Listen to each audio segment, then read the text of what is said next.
what's going on? I'm here to give you guys the news right now. Now, I want to talk about this case right here. DJ Stop the Beat. We have this mom. She's a black mom, and she's crying out. She wants everybody help. What's going on? DJ? I'm here to give you guys Okay, the time news out. What What is going on? Now, I want to talk Okay, about do this y'all hear case that in the right here. background? DJ Stop the Beat. Hold We have on. this mom. She's Okay, a black hold mom, on. and she's crying out. She wants Okay, everybody I have no help. idea what's... DJ, I'm here to give you guys Okay, the time news out. right now. What is going Now, I want to talk Okay, about do y'all this hear news that? right now. Please Background, give me stop 1 the beat. second. We Hold have on. this mom. She's Okay, a hold black mom, on. and she's crying out. She wants Okay, everybody I have no help. idea what's... DJ, I'm here to give you guys Okay, the time news out. right now. What is going Now, I want to talk Okay, about do y'all this hear news that? right now. Please Background, give me stop 1 the beat. second. We Hold have on. this mom. She's Okay, a hold black mom, on. and she's crying out. Okay, I'm sorry about that. I had another audio or a TV thing that was playing, and I cannot stand that. But this is a mom. She's out here. She's crying out.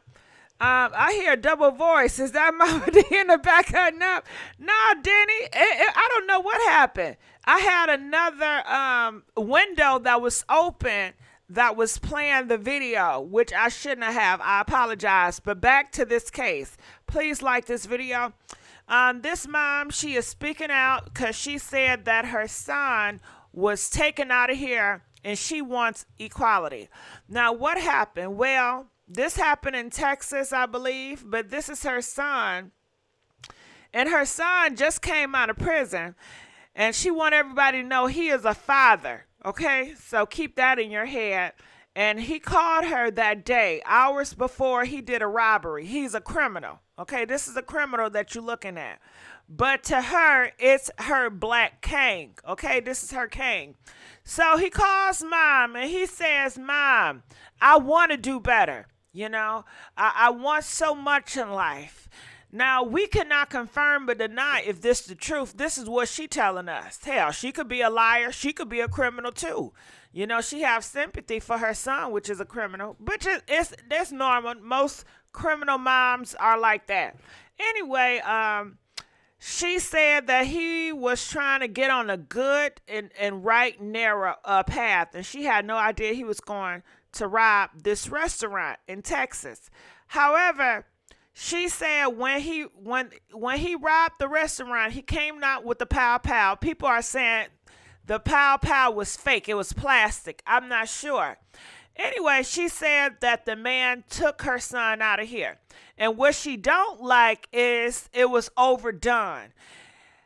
She said, you didn't have to pow pow my son that many times. And for that, she wants justice, okay?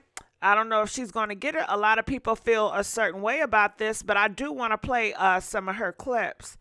With that, he did something wrong. I understand that. All right, so let's just play it from the top of the news. Check this out. Begin tonight with the mother of a robber who was shot and killed by a patron in a taqueria last week. Well, she's speaking out tonight exclusively to Fox 26. I'm Rashi Vaz. And I'm Caroline Collins. Our Natalie He is joining us live from that taqueria in Southwest Houston with a story you'll see only on Fox tonight. That's right. That mother tells us her son was trying to get his life back together after getting out of prison. He got a job and welcomed the newborn son 4 months ago.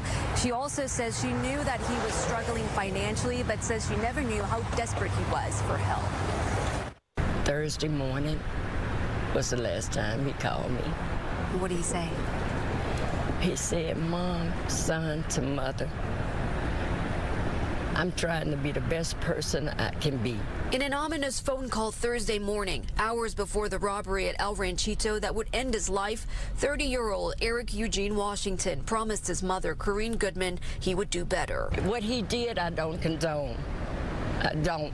He knew better. He never said anything or made me think he would go this route. He started working, he was striving, because he said, Mom, When you send someone to penitentiary, it breaks you. In 2015, records show Eric was convicted of aggravated robbery with a deadly weapon and sentenced to 15 years in prison in connection to the shooting death of the business owner, 62-year-old Hamid Warridge. He was there. He did not kill their father, but he was there and their father got killed. And that I am sorry for. I never got to say that to them, but I'm sorry for that. Eric served 7 years and was released on parole. In December, he was charged with assaulting his common-law wife and later bonded out. He's not the monster people picture him to be. As the case now turns over to a Harris County grand jury, Corinne has one message for the patron who killed Eric. I don't hate him. I can't hate him, but I want to know why didn't you stop? If you had to kill him, I can deal with that. I can come to grips with that. He did something wrong. I understand that. But for him to be shot 4 times in the back, leaving, and when he falls down and he shoots him 4 more times, he abused him. He was dead already, and that hurt. That hurts. Now, that customer wishes to remain anonymous. In a statement sent from his attorney, Juan Guerra Jr. yesterday, he said that man feared for his life and acted in self-defense. This event has been very traumatic, and taking a human life is something that will burden him for the rest of his life. Caroline? Yeah, Natalie, speaking of self-defense, though, you did speak with an attorney yesterday about this case, and we know that the robber had a fake gun when he was shot. So, what was the attorney's take on that? Well, legal analysts say there was no way for customers in the restaurant to know that the gun used at the time of the robbery was fake, so the threat was there and apparent. And they say in those moments of panic, sometimes adrenaline takes over. The impact of adrenaline. Now, this was a very stressful event. The important thing to remember is once somebody has the legal right to act in self-defense and to use lethal force in self-defense, then they have the right, whether it's shooting him once or shooting him 9 times. Well, you heard that? You have the right, okay? Listen, some of y'all women need to learn this. When your man and you feel like he gonna take yourself out of here, you have the right to defend yourself. 1 time, 5 times, 9 times. Y'all need to be really picking up what they putting down. And I want to know, what do you guys think about this, about the mom speaking out? I know you guys calling her a mammy, but you know what? It just not need to be me. I need you guys to call in and really let us know how you feel about this, because so many, moms and people are relating with her pain, So I'm going to go down here. And what are you guys going to do to stop these thugs and these hoodlums from robbing people? And what are you guys doing to stop the crime? Y'all don't have no agenda to stop this crime, and it's keep going on. And who is to blame for this black king that's robbing people? And, this is not his first time at the rodeo show. Or does he have to blame himself? Is a thing called self-discipline and self-accountability. He grown. Are y'all going to blame the daddy because he never had a daddy? Are y'all going to blame it on the system? Are y'all going to blame it on a white man? Who y'all going to blame? Because y'all always blaming somebody. And I would love for y'all to call in and get it popping for real. Okay, so I'm going to go here. And you know what? I know y'all said don't open up the phone lines, but guess what? I'm going to open up the phone lines, because when y'all tell me to open up the phone lines, you don't call in. So maybe you say don't open up the phone line. Well, maybe I'll get somebody to call in. How about that? Let's just try it. All right, so I'm going to put this phone thing up here so you can call in. And I have some more video footage from this. And your show now, press 1 to hear important. Your show is scheduled to start in 32 seconds. 32 seconds.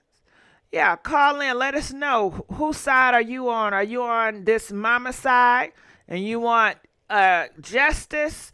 She feel like it was overkill what that man did to her son 8 times.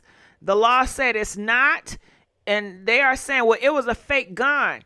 Your show will go live in 5 seconds. 4, 3, 2, 1. It doesn't matter if it's a Blog fake gun. The Talk threat Radio. was still there. And I want to see what they're saying in the comments section. So I'm going to make this a little bit smaller. But Jacob says, some of y'all may call it overkill, but the rage that man had in his is felt by so many Houstonaires. So he said that a lot of people in Houston feel the same way that Patron felt. They said, we are sick of the violent crime dominating the city. We're sick of seeing people defend criminals solely because of their skin color. Y'all better call in. This could be a hot live. Come on now. Come on now. Weigh in on it. We need y'all. They tired and sick of y'all. They tired of these kings. They tired of the black kings. They tired of these niggas out here. Okay? And y'all keep on taking it up because of their skin color. Jacob is speaking, honey. Okay, I'm going to read that again, Jacob. And this got, 92 likes. It says, some of you may call it overkill, but the rage that man has felt is felt by so many people in Texas. We're sick of the violent crime dominating the city. We're sick of people defending criminals solely because of similar skin color. And we're absolutely done with these selfish, greedy judges who let their career criminals off with a slap on the wrist. He has made his choice, and the city is a better place without him. Period. Ooh, girl, and you know he dead. You know he dead. Ooh, ain't that harsh to read? I bet. Ooh, how is the family feeling? How is the black community feeling? Why ain't the black Canes talking about this? I wonder. Is the black Canes going to defend and say, nah, that ain't right how y'all did that black man? Oh, what they gonna do? I don't know. I'm curious to see. Call in, let us know. And Felicia said, exactly. I can't even go to the southwest side because it's that dangerous. Okay? It's the thugs. It is the thugs, y'all. Come on. It's the thugs that they love. It's these rapper thugs that they love, that they put on the pedestal. Come on now. Y'all need to call in and let us know about these thugs and these criminals out here that y'all love so much. Carlos says, you're so right, man. In Brazil, the most of the rules don't work. You're so lucky living in the USA. And man, guys, this is the most ironic report I've ever seen. You are literally trying to back him up and putting blame on the one who shot him. This is absolutely ridiculous. From the Middle East. So you got people all over the world that is coming over this. What are they saying about this? They said the DA has strict standards for those using self-defense, but not one rule for criminals, okay? It says robbing people is not trying to be the best person I can be. Now, she's talking about the black queen, the mom, because the mom said her son was on the road to doing great things. He was trying to be the best that he can be. Now, why did the mom lie? And why does so many mothers and so many parents lie about their kids when they know they're wrong and they know they're criminals? But Jeanette says robbing people is not trying to be the best person I can be. I am sorry, this woman's son is dead. But you cannot pretend like you have a real pal, rob people, and then be surprised when you are killed. Okay, so y'all need to stop with the fake guns. They said it doesn't matter. It's still a threat because people don't know if it's real or not. PB says, I feel for the pain that most caused her, but the son made choices that had consequences. I'm glad he won't be able to hurt anyone else. He wasn't robbing a Louis Vuitton store. There are working people who probably had just as little as he did. That's the part that pisses me off the most. They know exactly who to target. So the people in America is really tired of these black kings. There is no, sorry for coughing. There's no excuse for pulling a gun and robbing hardworking people. He killed a man 10 years ago, and now she is feeling what the other families felt when they robbed the man that was shot in the back years ago. The man who killed her son is a hero. What? I would have done the same thing if my life was at risk. Her son was not leaving. He was going towards the guy that was sitting by the door before he got killed and was kicked out by our hero. He would not be charged. It's considered self-defense in the eyes of the law. And I just want to let y'all know, people out here, y'all feeling, stressed out by these thugs. Get you a pow and call it self-defense, okay? And get your power back. You shouldn't have to walk around in America scared to walk the streets, scared to go to the grocery store, scared to go to the gas station. That is no way to live. You shouldn't have to live in fear.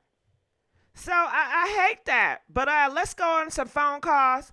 Calling from 421. You're live on the air. Hi, Gigi. Hello. Hey, how's it going? You got to tell us, what are your thoughts about this case about the mom crying out? Well, I think it's actually pretty simple. He was on the road of being the best, but unfortunately, the day he died, he wasn't the best. It's actually kind of weird for me listening to such stories because I'm from Kenya, and if something like this happened in my country, actually the family of the man would be apologizing. It's like he was a criminal, so why is the mother trying to find some justice for him?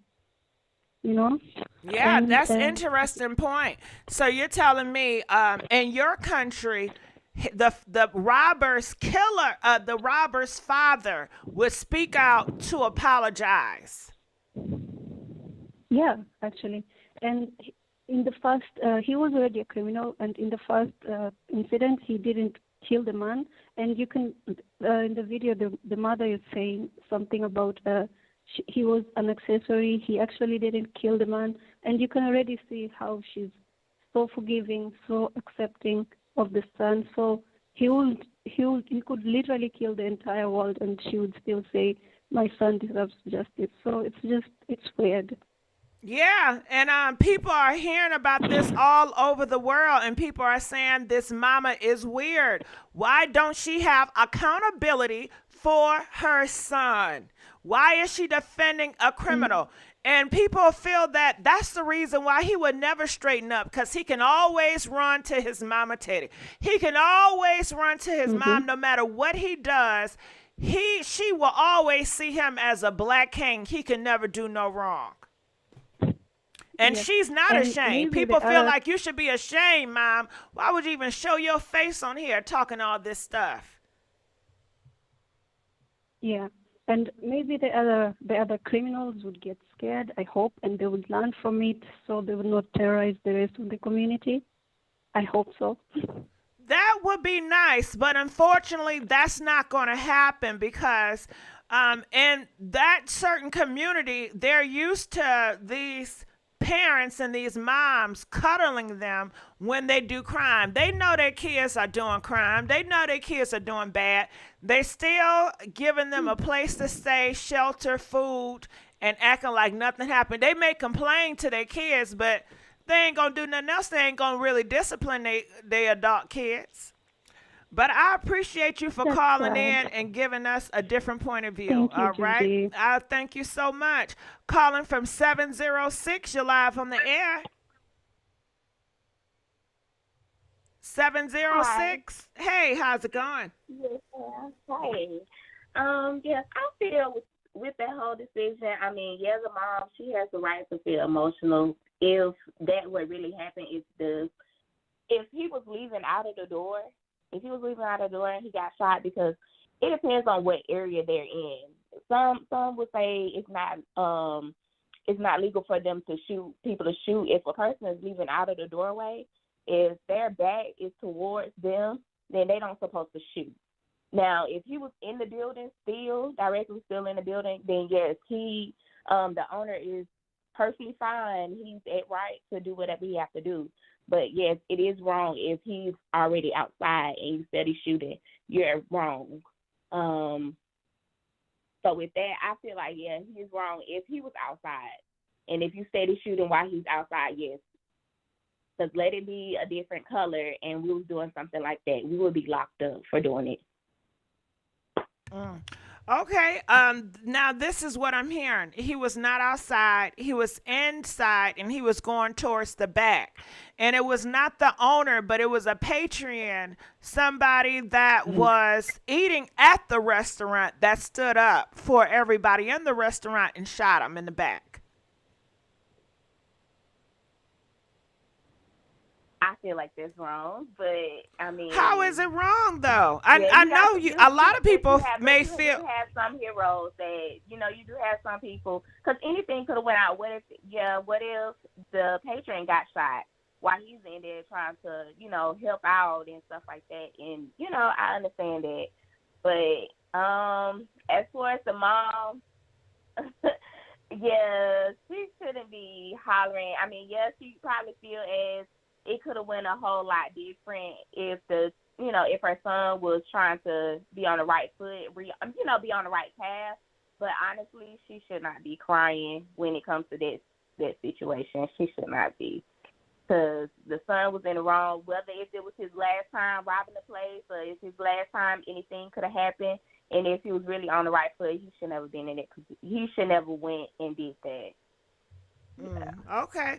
Now, I would like to talk to you more, too, because I feel like, I don't know, I'm assuming, but I have criminals in my family, okay?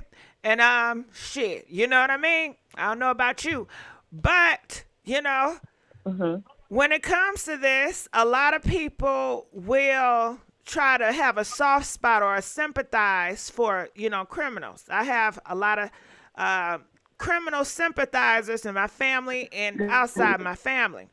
Now, when you said as a pedestrian, you felt that the people that were sitting there shouldn't have gotten involved.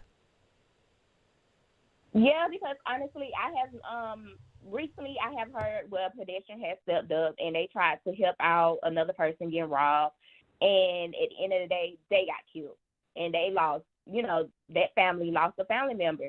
So sometimes we have to, it's okay. But we cannot operate in fear. We cannot operate in fear. God is not about fear.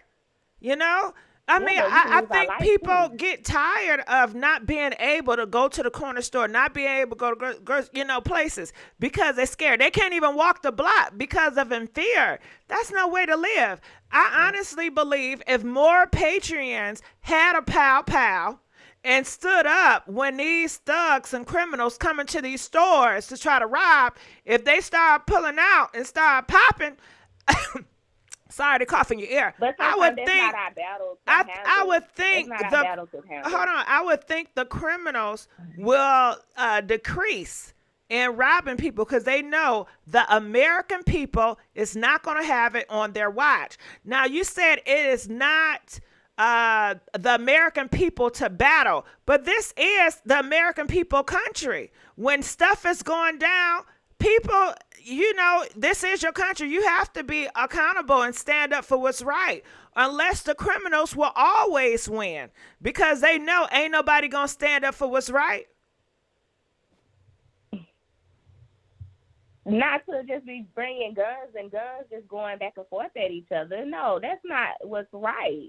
What's right is to get these guns off these streets. Okay, so you're for not having the pow-pows. You're for getting guns off the street. Yes, because you don't think everybody should have a right? Go ahead. I'm sorry. Now, if you're it's a difference if you're protecting yourself. It's a difference if you're protecting yourself. But if I'm just a person going in the store and I have a gun and I see somebody else finna get robbed, I'm turning around and I'm leaving out of there. I ain't finna shoot that person because he got a gun pointed at the cashier. I'm finna leave out of there because I'm not finna sit there and shoot that person because I could save that person. Probably some people would say, I could save that person. And at the same time, my family members could say I could have saved them. Some people could have said, I'm glad you got out of there because you shouldn't have been there. You shouldn't have been in that position.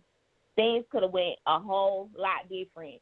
But put yourself in that position. So you're stating this. If you're at a store and thugs come in, you got one thug. He come in with a pow-pow. he got the pow pow to a black woman head. You're telling me you have a pow pow. You are trained. You know what you're doing with your gun. You rather walk out and just not be bothered.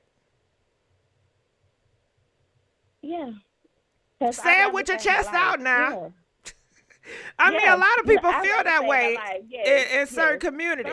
Sometimes we be in situations we want to save everything when we need to mind our business. Sorry. So you feel like you need to mind your business. You never know what you never know what happened, what could have inspired. You don't know if this lady, if she done robbed her boyfriend, done robbed them, or whatever could have happened in the situation, and we could look at like, oh, you was in the wrong. You should mind your business. So I'd rather mind my business and save my life. I'm sorry. Okay, what if you was in that position and somebody had the pow pow to your head, a thug? Would you want somebody to step in and intervene to save your life with this criminal? Honestly, no. So you would want them Because just to I'd rather mind their want someone business. else Let to this save their nigga life. kill me. Mind your business, y'all. Yeah. If I'm in the wrong, yeah. Pretty much. If you're in the wrong, why is the victim always in the wrong? On in the situation. But why is the victim always in the wrong? Not really. No. Not true. I said you're working at a store and you have a criminal that comes in and got the pow pow and put it to your head. And automatically you say, well, it's something you did that must trigger this criminal to put a pow pow in your head to rob you. When it comes to me, some things I would just mind my business of because some battles you don't supposed to be fighting. Not just saying some battles. Some things you just don't put yourself in that position. Don't put yourself in that position. How could you stop if you're working at a store? You're a hard-working worker, huh? Sometimes we could be trying to save other people's lives, and we in our own life in the position of it, like in the wrongness. Okay, you don't think so? You wouldn't go. I guess you wouldn't. Now you confuse the hell out of me, cause I gave you a scenario, right? And I said that you work at this store, at a grocery store, work a 9 to 5, and a criminal comes in and put the pow pow to your head. You're saying you wouldn't want anybody to save you. You would rather for people to mind their business. I want people to save their lives. I want people that's in their store to get the hell out of there. Yes, I want them to get out. I'd rather for other people's lives to be saved. Get out. Yes. Just well enough if my child was in there. I want my child to get out. Hold on, well you adding to the pot about the kids. But so anyone in there, I want you to get out and save your lives. Because anybody that's in this store, if someone's trying to shoot me, he could take that same gun, and kill anyone else in there that's trying to help me or help any pedestrian. But ma'am, if the people of America all start carrying guns, and they have a right to, unless you're trying to take that right from them, they have a right to. And we're talking about people. Anybody can go get a gun and learn. You know, understand? If you have people that come against the criminals, trust me, the criminals would be in fear. But because we have so many people that are scared, you know, and they will never fight for anything, you know, you will have more criminals terrorizing the cities and people being scared to go to the grocery stores and can't earn a good, honest job. A lot of lives. And it's a lot of lives that's just living with the gun violence, and that's the thing. And I'm sorry to say, but that is just my opinion. If I'm working a store and someone has a gun to my head, yes, I want the people, my possessions, whoever in the store, customers in the store, to save their lives and leave. Yes. Okay, we got it. Now, one question before I leave. So are you for people have, do you feel like every American have a right to carry?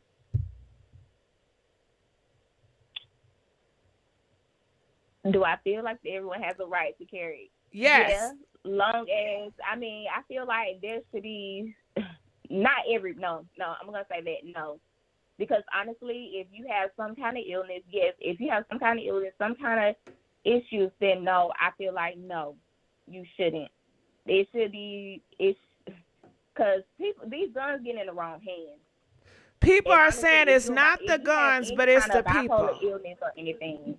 If you have a bipolar illness or, any type of illness that mental, I ain't gonna say bipolar. If you have some kind of mental illness, no. No. All right. So when it comes to that, it should be some kind of health, as far as getting guns legal, making it legal, license, it should be some kind of physical get done. All for you right. to carry. All right, you want a whole physical exam before people can carry. Okay, well, thank you so much. I'm glad you entertained my conversation. We're going to let you go at this moment. Now, I need y'all to call in. The phone line's starting to pop.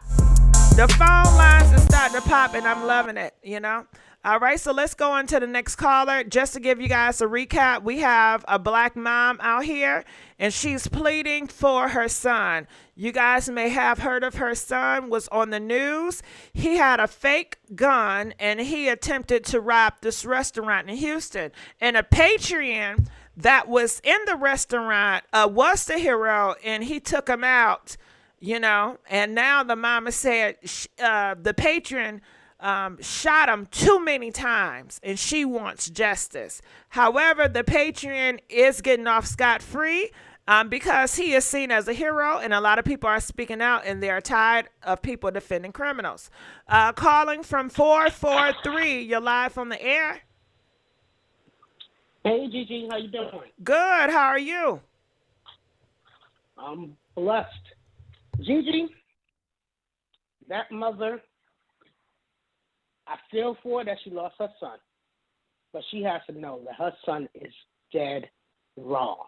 You cannot go around here flashing a fake gun, right? That's considered a threat because who knows how can someone tell that that's a fake gun? Okay? And,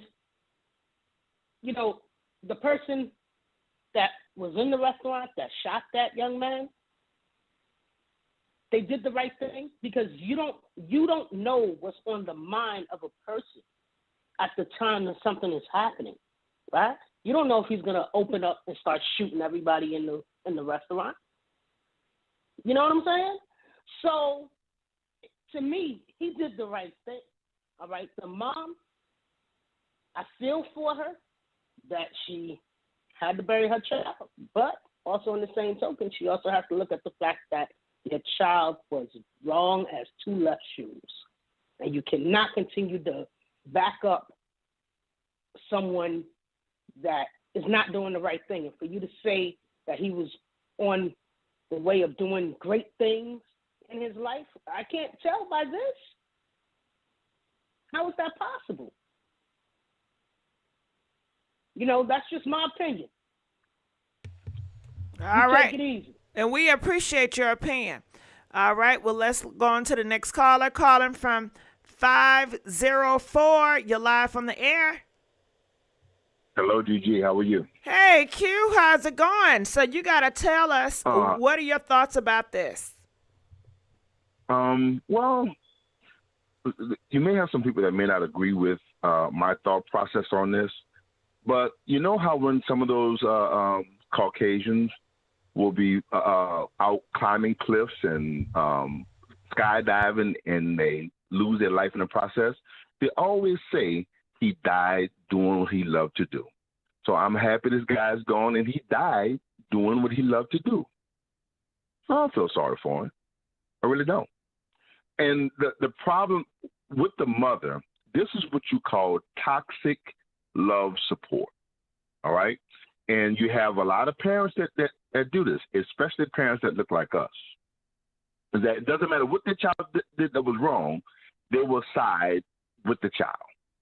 This starts early. Have you ever seen that Dr. Phil show where the lady says, "I'm gonna stick beside him"? Have you seen that? Yeah. That is toxic love support. I have turned down more cases early in my career as a defense attorney after I have reviewed these cases and saw that this person was dead wrong.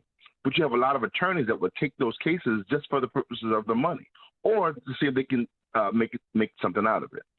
The young lady was saying that he was wrong for shooting him in the back. Let me explain to you how the law sees it. If you feel that your life is threatened or someone in the public's life is threatened, you have a right to shoot someone in the back. That's the law. If you look at the video clips that they continue to show, they stop it when the guy is shot, but he's pointing a gun at the person that's sitting nearest to the door. All right. Now, there was no one sitting at that door. If there was no one sitting in that chair, and if there was no one that they could physically see outside, and he shot him, he's dead wrong. The person who's seen as a hero will be going to jail. But because there was someone in the path of the person that actually had the supposed firearm, he saw him as a threat, and he had the right to stop that threat. That's the law. You're right. So, what do you predict what's going to happen in the future? How could you talk to moms that feel the same way she does and have this toxic love support about their kids and their sons? Well, the way that I see it, and I've explained to my children that if you're dead wrong, I'm going to wish you the best, but I'm going to side in a position of trying to get you to understand that this was wrong. Because if you continue to support people while they're doing wrong, then they'll never see a motive to act right. Does that make any sense? Yeah, I get what you're saying. So, but it's hard to tell, a mother, how to feel about their child. But this parent that's crying about her son, this didn't just start here. This has been the mentality in our community for a very long time. Now, in the city of New Orleans, we had, I want to say, 7,000 juvenile arrests in the last 4 years. A little bit less than a third of them were murders. I have yet to hear any of those parents for any of those arrests get on anybody's television station and apologize.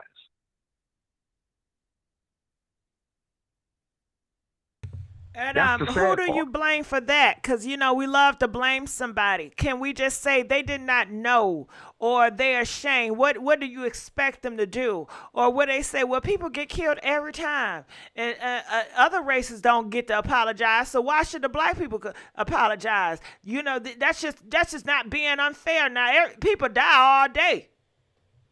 Well, my thing is, I'm only concerned about the people that affect me first, either by love or by injury. Does that make any sense? I love that saying. I'm going to steal that. I'm only concerned about the people that affect me first. I love that. Go ahead. By love or by injury. I'm only concerned with people that affect me first, by love or by injury. I don't know the last white person I've ever loved. I'm not saying I don't love them, but actually physically, I can say, well, hey, I love you, I'm trying to help them through a situation. Or I've never been robbed by a white person. Have you? Nope. I've never been talked about or dragged by a Caucasian or done. But go ahead. When was the last time you've been walking down any city street and saw an Asian person and decided you want to cross to the other side of the street because you felt fear? I've never had that. I don't mind. I don't feel threatened with Asian people. So. So my thing is, until we be truthful about those things that affect us, because it doesn't matter how many white people kill other white people or how many Chinese people kill other Chinese people, they still haven't killed me or anybody that look like us. So we have to deal with what's clear and present. That's the best way to put it. You deal with things, and a lot of times people use, situations that happen with other races as a justification as to what's going on with us. My mother, Dr. Wonderford Jones, was a very beautiful woman. She was Q, your phone going in and out. Yes. You're speaking really awesome, but your phone going in and out. I'm sorry, can you hear me? I can hear you, but I cannot make you out because it's like a lot of in and out. What about now? It's still the same. What about now? It's still the same. Shall I go out and come back in? Sure. Well, let me see. What about now? It's still the same. I'm going to hang up and dial back. Hold on, it's better now. Okay. My mother, Dr. Wonderford Jones, was a very lovely woman. She was overweight, and she abused herself by force all of her life. All right? She had high blood pressure, all these other things. I could sit down to a table and sprinkle salt, and she couldn't. And she couldn't sprinkle salt just because I sprinkled it, because it affects us differently. Does that make any sense? Yeah, that makes perfect sense. So, irregardless of what Heather is doing over there, Biff or Dick, whatever they're doing over there, they probably could do that, but what we do affects us differently. So we have to operate differently. And I'm sorry if we have any men on the live. If you are not knowing where your children are, I don't give a damn if you live in another city. If you're not knowing where your children are at all times, not sometimes, not most of the time, not of course. If you don't know where your children are at all times, you are GIGI, the fucking problem.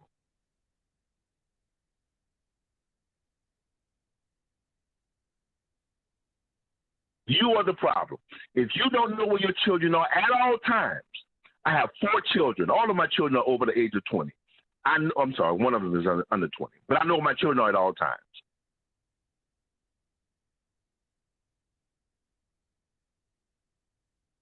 Now, unfortunately, we have, and this is one for the platform.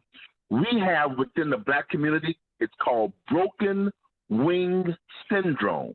This is a connection between a woman and the man she's dating. Stop making excuses for bum-ass men. Now, you have so many women that's going to date a man at his lowest and hope that he gets to his best. And once he gets to his best, you're thinking that he's going to stay because you dated him at his lowest. Kanye West rapped about that with the McDonald's song and a Gold Digger. You have, young ladies or women, you have to have a better expectation for the men that you date. You'd be surprised at how many women right now is getting smashed on a mattress that's sitting on the floor in a house that neither one of them have a bill in.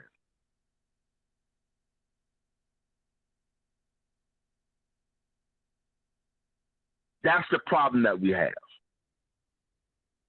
Until we change the expectations of men, we're going to continue going down the same damn highway. Now, somebody asked, where was the guy's father? You see all the other men in this video, but you do not see anything that comes close to saying that was my son. Because as a man, if I'm the father of the guy that was killed, It's my responsibility to get on this TV and say, hey, my son lost his life, but I'm responsible. That's my fault. That's my fault. I'm the reason why he lost his life, because I didn't show him a better way. I failed. Now, unfortunately, as much as this woman wants to get on this television platform and say how her son should not have lost his life, ma'am, you failed as a parent. And that's the bottom line. You failed as a parent.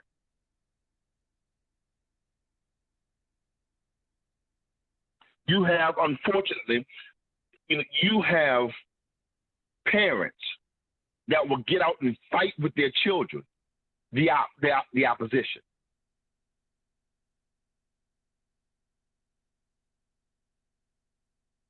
We have a problem in the society. We really do. And I'm sorry, but it starts with the failure of other black men being connected with the children and being connected to the woman that they've laid out and made a child with.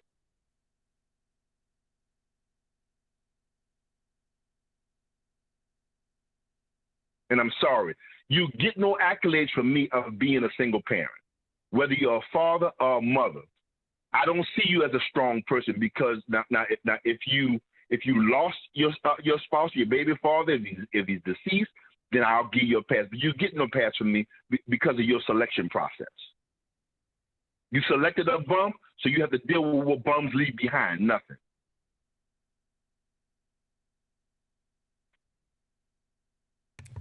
Okay, and what do you have to say when people say, well, I cannot, I don't want to be harsh to my son. The world already beat him up. The world is not fair for a black son or a black boy. You don't understand the stuff that he got to go through with the world. They just want to erase our black boys.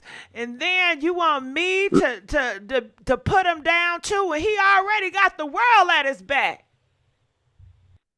Are you speaking of the mother of being rough to their son, or the father? The mom. Or both?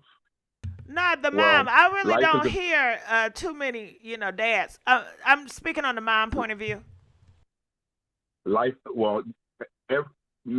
Okay. If I'm raising my children by myself, let's hypothetically say that the mother of my children is deceased. Do you know what my number one responsibility is? Is to get feminine balance in my children's life. And it has to come from a woman that I choose. It goes the other way around. If you are a single mother raising a child, whether the father is breathing or not, you have a responsibility for masculine balance in that child's life. That's your number one responsibility.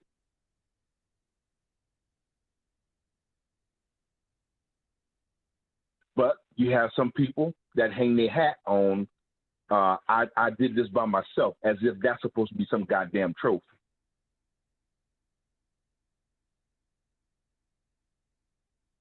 I don't care who wins the next Super Bowl. If they do it without a quarterback, they'll never get the accolades for winning the Super Bowl properly, because they did it half-assed.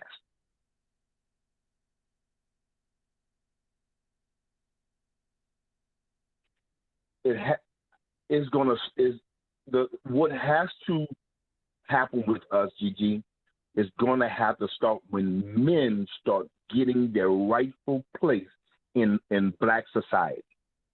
But the problem is we don't have a proper vetting system to tell young ladies that this is not the man that you're supposed to be with, or this is the man you're supposed to be with. It's unfortunate that the average grandfather, Gigi, please let this register in your brain.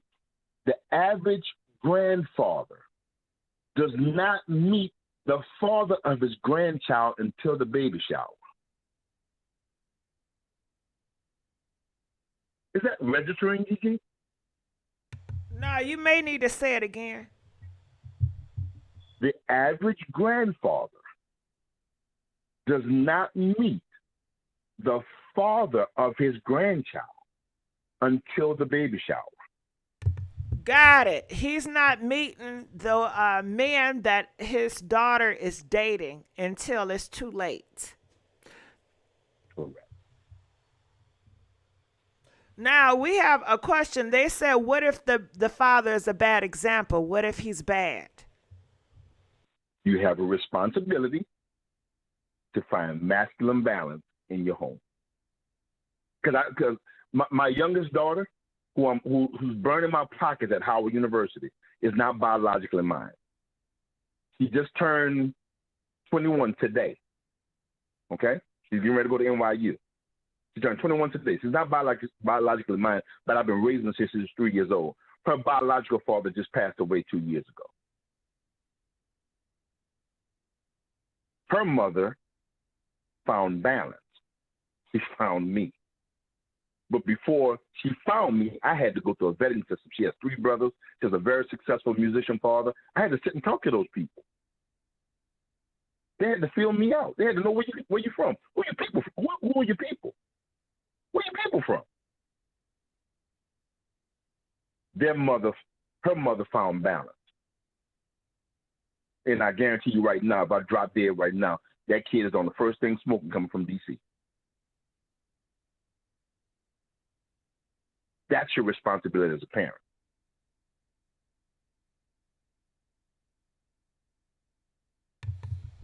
All right. All right. Well, Q, the call list is blowing up. Any other last thing you want to say? No, but I know I'm going to get drugged through the mud once I get off the phone with you, and I'm fine with that. Well, you can always call back. You can always call back. Mm-hmm. But when they try to poke holes in what I've spoken about, just find the lie. That's all. I don't care about your opinions unless your opinions have some type of statistical fact. But I tell you this, ladies, the best way that we can create a better grade of men is to get a standard and stick to that standard, right? They say that our grandmothers tolerated a lot more back then than we tolerate now because of situations back then. There was a time before when men looked at women and they wanted to get in that ass. Excuse my language. But there was a requirement for that to happen. If a man wanted to get with a woman 50 and 60 years ago, there was a requirement. All right? Nothing has changed about what a man wants for the last 150 years or better. Nothing has changed. He wants sex from a woman. You know what has changed, GIGI? The requirement to get the sex. 40 and 50 years, you had to marry a woman. Or you had to be stable in your life to get in between a woman's legs. Now you just have to have a nice hair and a nice car. No, you don't even need that. You're absolutely right, because in Louisiana, if there's anybody on your platform right now is from Louisiana, they can tell you, they may not want to admit to it, but you have a better chance at finding a faithful woman as a prisoner in jail than you do graduating from college. And that's sad. And even in society, in basic society, we'll have a party for someone who's come home from doing 10 years in prison, but won't have a damn dinner for somebody that's graduated from college. That's sad. Well, it's a lot of women that's lining up to get with the men in jail. So you don't need much. You don't need none at all. GG. Allen Correctional Facility, DCI, Hunts Correctional Facilities are places that I have gone to speak to prisoners.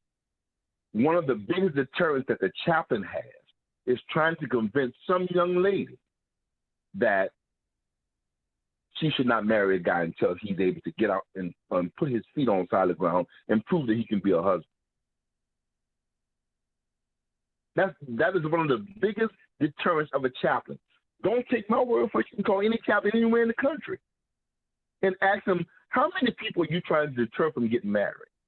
And the sad part about it is the average woman cannot understand that you've been on the streets or we've been dating for so long, you wait till you get in trouble to try and lock me down.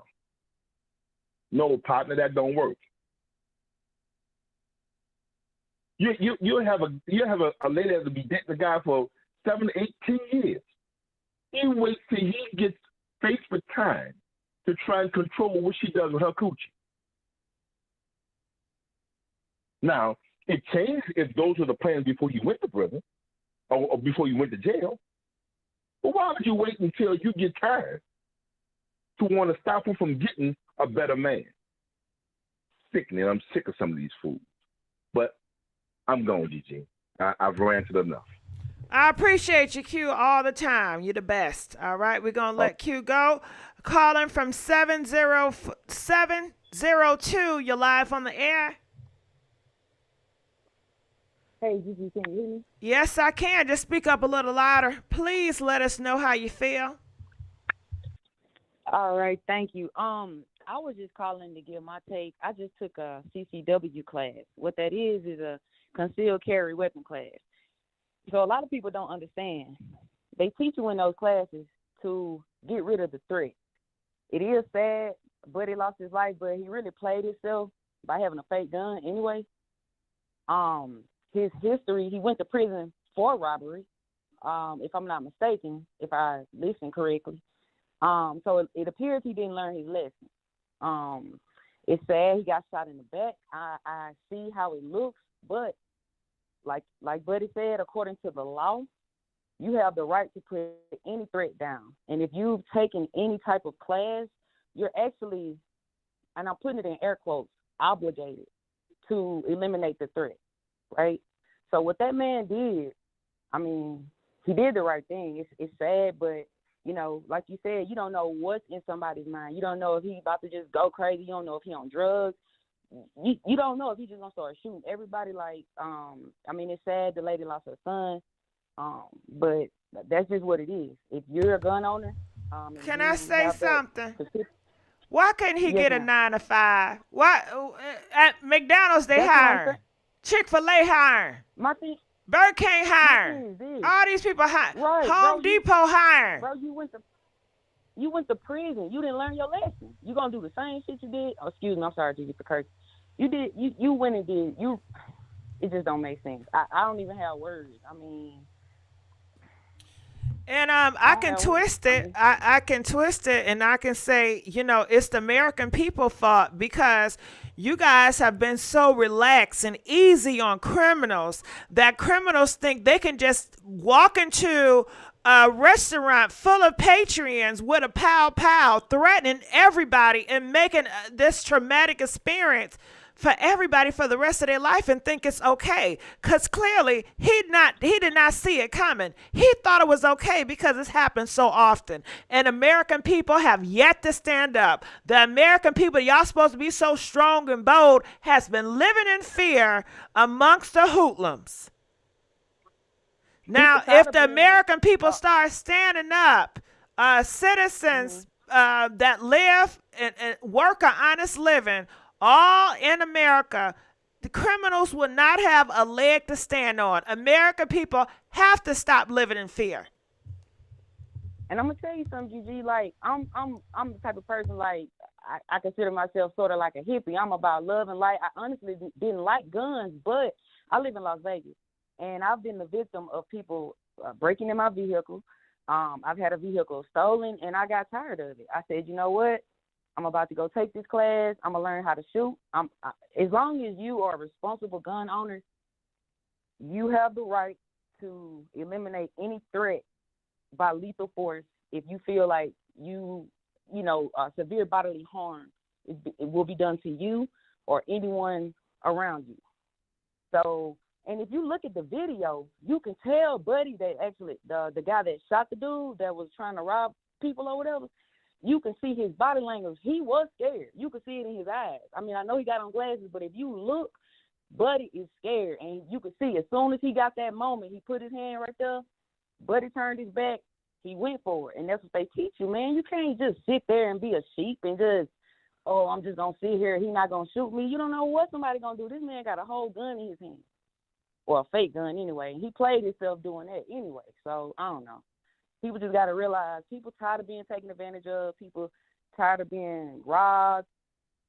They standing up. You know what I mean? So that's just my take on it. People need to realize you like they say, you play stupid games, what you do? You win. You win the stupid prize. All right. Well, I appreciate you for calling. We're going to let you go at this time. Appreciate it. Let's go on to the next caller. Calling 510. You're live on the air. Yeah. Hello. Hello. Yes. Is it GIGI? Yes. Yes, yes, yes. Hi, GIGI. I'm good. Talk to me about this. All right. Well, we want to say like this. Houston, Texas is Texas. So that's an open carry. You don't play with no fake gun going and doing nothing. And I understand the mom wants justice. Justice comes from the redeemer of self. And with that being said, a lot of guns is different. You touch the trigger, it could keep going off. You got to keep holding it. Some people, the man had adrenaline. He was nervous. We got to protect ourselves. The cops ain't nothing. Stop playing games with the law. And go into the real law of your heart. And God, you shouldn't have been walking around like that. I'm not judging it, but I get the justice, and I get it feels like overkill. But that could have been the first time that person even pulled the trigger. You don't know. Your nerves is kicking when you pull it. You coming in robbing something. Don't play games like that. This ain't the times for that. The times for none of that. Else you could end up like that. Yeah, and I guess it goes for every criminal. If you're going to rob somebody's house or whatever, don't do it. Don't do it. And it is not about if we should be robbing people. We shouldn't have to be doing none of this. All of us need to start getting together, make our own, like the agents do, make our own rules. They got Chinatown and all these towns for a reason. We need to have our own towns and start building our children up the way we need to instead of watching it drill and kill and murder, death, misery. We need to start getting together, stop blaming other people. Yeah, the man shot your child, your son, but it's God's son after that. We was blessed enough to just bring him here. Everything's on God will. All of us need to look at this and wake up. Houston need to wake up. Stop playing. It's real. I don't need to live in an open carry state and to do what it do. It's me. It's my right. It's my right. Y'all live in a state where it's your right. You don't play with fake guns. You know where you live at. You from there. I ain't even from there. And I already could figure it's Texas. You better not play like that. All right, but I appreciate you calling in and weighing in. At this time, we're going to let you go. Calling from 917, you're live on the air. 917? Yes, I was calling. I was waiting. I had to hang up. Because I didn't want no distraction. Listen with my grandbaby. Listen, let me explain this to you. The starvation of it all. I'm looking at this young black man.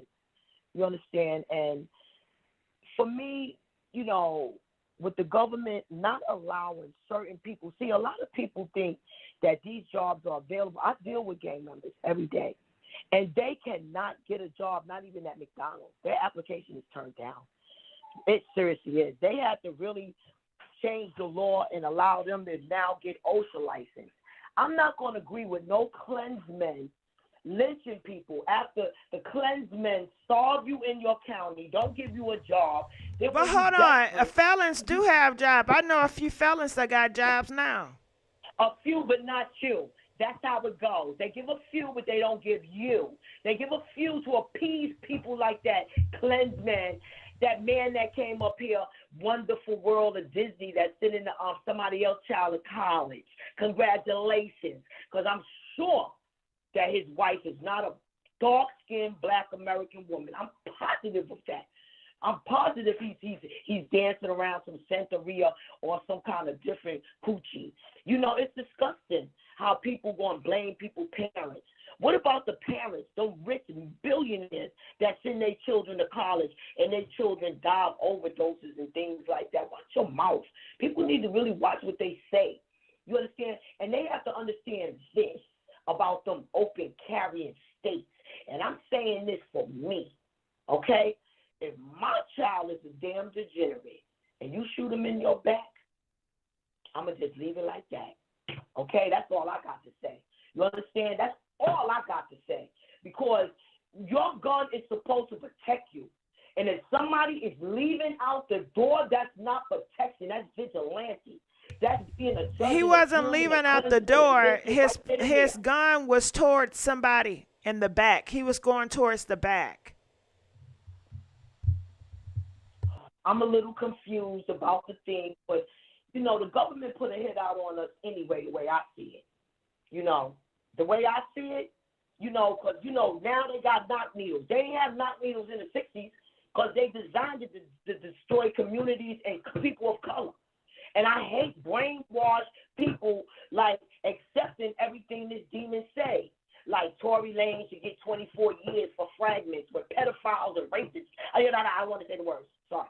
When, you know, people like that get worse, you know, less time, I meant to say. You know, people got to wake up. Black Americans got to understand. If we do not build out our own economic economy and fight for these reparations for real, ain't no play about this. They gave them, they killed, they've been deleting us from the beginning of time when they took our land and gave it to some people of color and named them Indians. We're Black Americans. My people, my descendants didn't come from underneath a slave ship. I'm sick of it. You know, they give a few, they don't give due. The NAACP got to get sued because they stealing money from the ghetto. How I know? I lived in Tompkins County, New York, Ithaca, New York, that college town, and one of them bastards told me themselves. They give it to their friends, families, and associates. That's where those clubs, Freemason and all of that come from. Nobody in the ghetto and clubs like that. You're starving our ghettos, and you're killing our children. You're starving them, and then you want to shoot them in the back? The threat, it was never no threat. You know why? Because it was a toy gun, so it wasn't no threat. Your mind was threatened. You understand? Where was the threat, though? Where did he shoot you? Where did he shoot at you? So I give you a gun, so you got the right to be a vigilante and kill. Oh, look at this nigga. He don't look right. Trayvon Martin. Oh, look at this nigga. He running too fast. Ha! Don't start me. You black people better wake up and start uniting. Just because you got my color, you not me. I gotta go, darling, because my grandchildren making all these noises, and you are running a panel. But thank you, Gigi, for bringing this to attention. You understand? Mm-hmm. I'm just not for one. All right. Well, I thank you. Please call back. We're going to let her go. Calling from 347. You're live on the air. Hi, good afternoon, Gigi. This is Kim. I am calling regarding the incident that happened. Jamaican, and I'm a bit confused as to the law, because if he went to rob somewhere and somebody shot him, whether the gun was fake or not, how would the person know if the gun was fake or not? And also, watching the news, there was a lot of people in that store. So under the assumption, anyone could assume that it was a real gun, and he could have probably hurted anyone.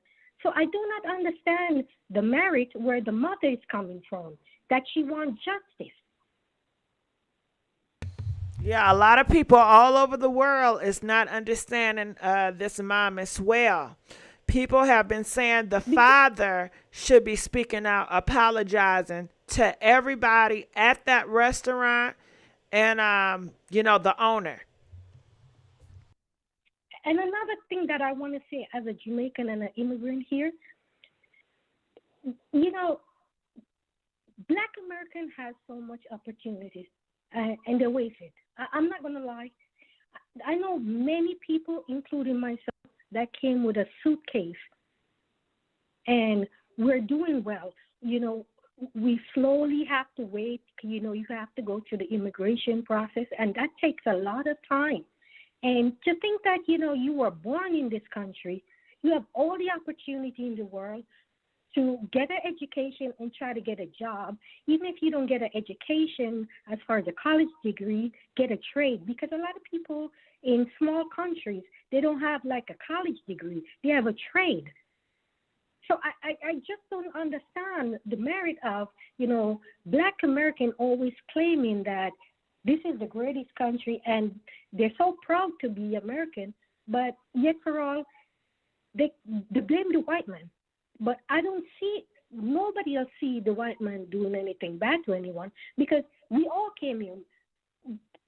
Look at all these countries that surround America. They are third world countries. I came from a third world country. You know, this is unacceptable at this point now for, you know, Black Americans to constantly blaming other people. You know, you got to take some responsibility at some point for your own life and your own goals. So that's what I just wanted to say. I just wanted to say that, you know, it's sad that this happened and the situation that he has a criminal record, you know, but my daughter's father had a criminal record, a felony, and he got a job. He was doing truck driving, and he was making great salary. There's plenty of jobs that you can get that does not require, you know, as far as if you have a felony, they will overlook it. So that's what I don't understand, you know, as far as why this is constantly happening and, you know, Black people constantly blaming somebody. Nobody's ever taking responsibility.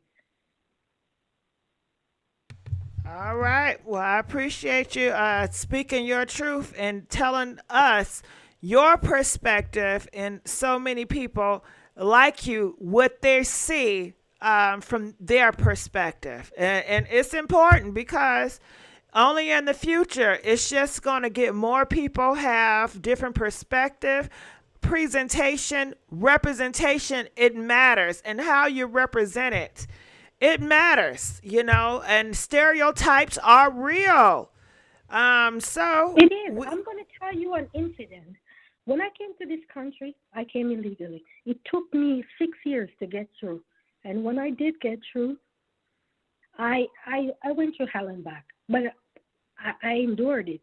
And I remember I bought a car at Mannheim in New Jersey. It's an auction, and I went to the DMV to get the paperwork changed and so forth. And I remember this clearly. And every time I'm in America, I remember this. And it always happened to me. Black Americans would tell you that they don't like you because you come to their country and do better than them. And I don't understand why. Like, who's stopping you from doing good? Who is doing it? Because it's not white people and it's not illegals. Nobody's taking the job. That's what I hate. We come over here and we take jobs that people don't want. We take jobs that white Americans don't want. We take jobs that Black Americans don't want. But sometimes you have to take what you get until better comes. That's what I gotta say about that. I don't care who takes the job. As long as y'all do them good. I don't want to see your draws. Stop sagging and be polite and nice when you're talking to people. All this attitude, I don't care who get the job as long as you do it right and you're a hard worker. That's what I appreciate. Yeah. I don't care about no color, yeah, none of that. I understand that. But at the same time, you know, it's not about what we both think. They're literally still thinking this way. And it's like Black Americans, for me, it's like they refuse. They refuse to take responsibility. You know, I make a lot of mistakes, and I have to take responsibility because if you don't, you're never going to grow. And you could malice and you could envy and you could hate whomever, but that's not going to stop that person from thriving. So I just want to say to Black American in general, you know, you guys got to start doing better because opportunity is here. It's not like it's not.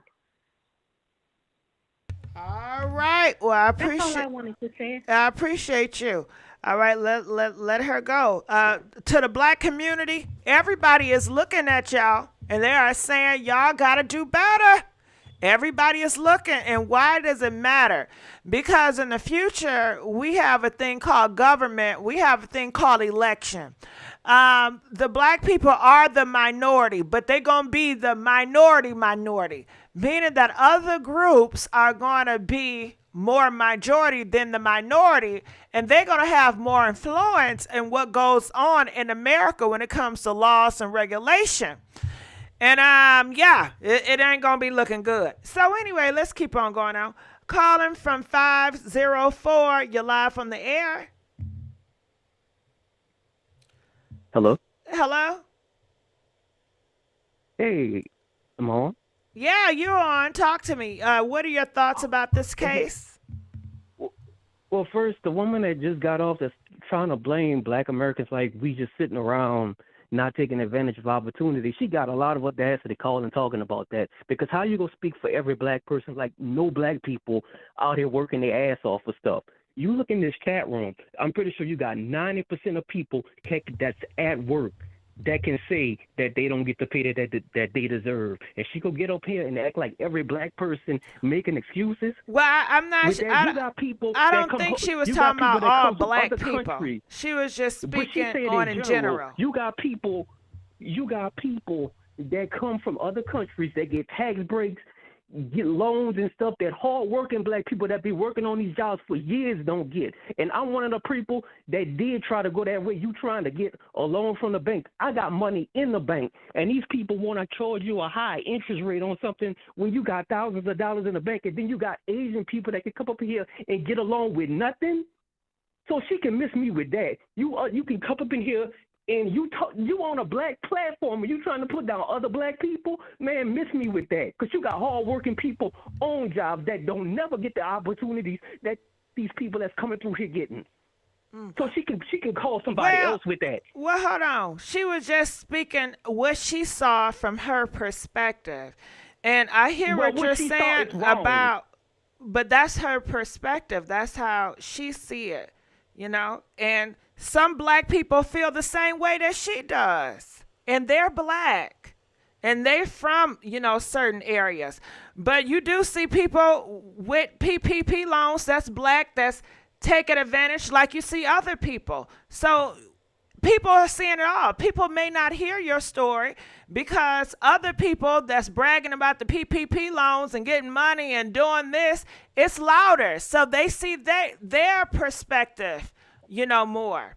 But, you know, this is your truth as well. So this is how you see it. You see that America is not fair to you, right? And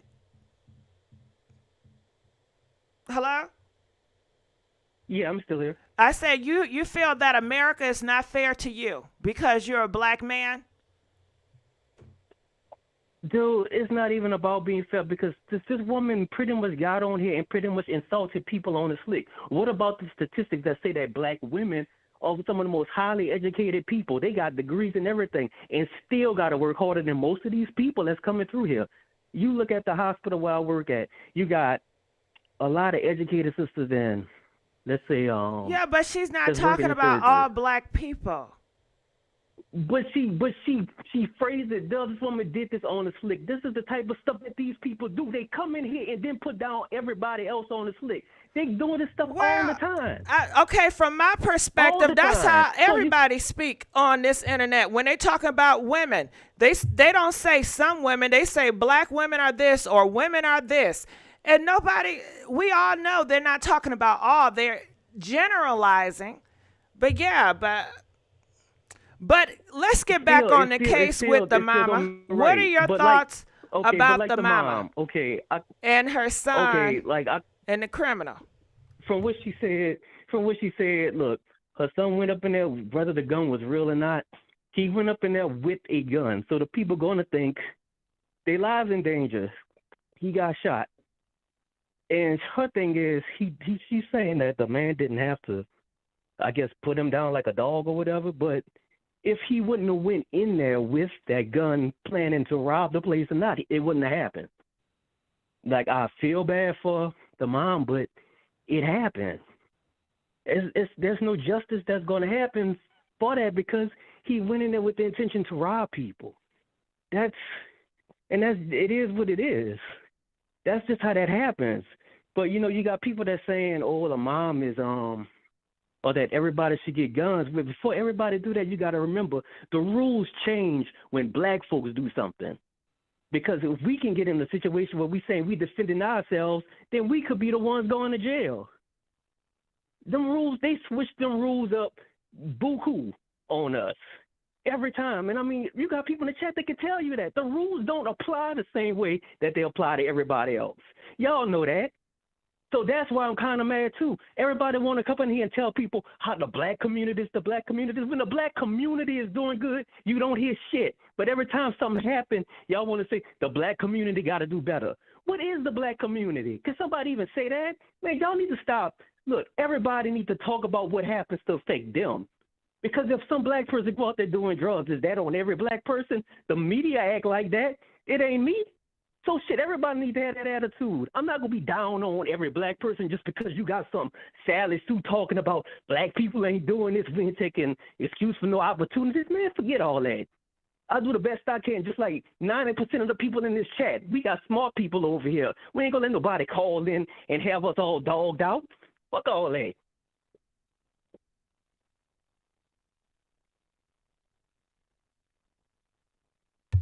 But that's all I got to say. You sure? I feel like it's more you want to say, and people have their ears open to that's you. it, Gigi. This Gigi. I just was pissed. I just was angry about that when she called with that foolishness, man. That ain't good. Don't play us like that. Okay, so you said everything you had to say about the mom?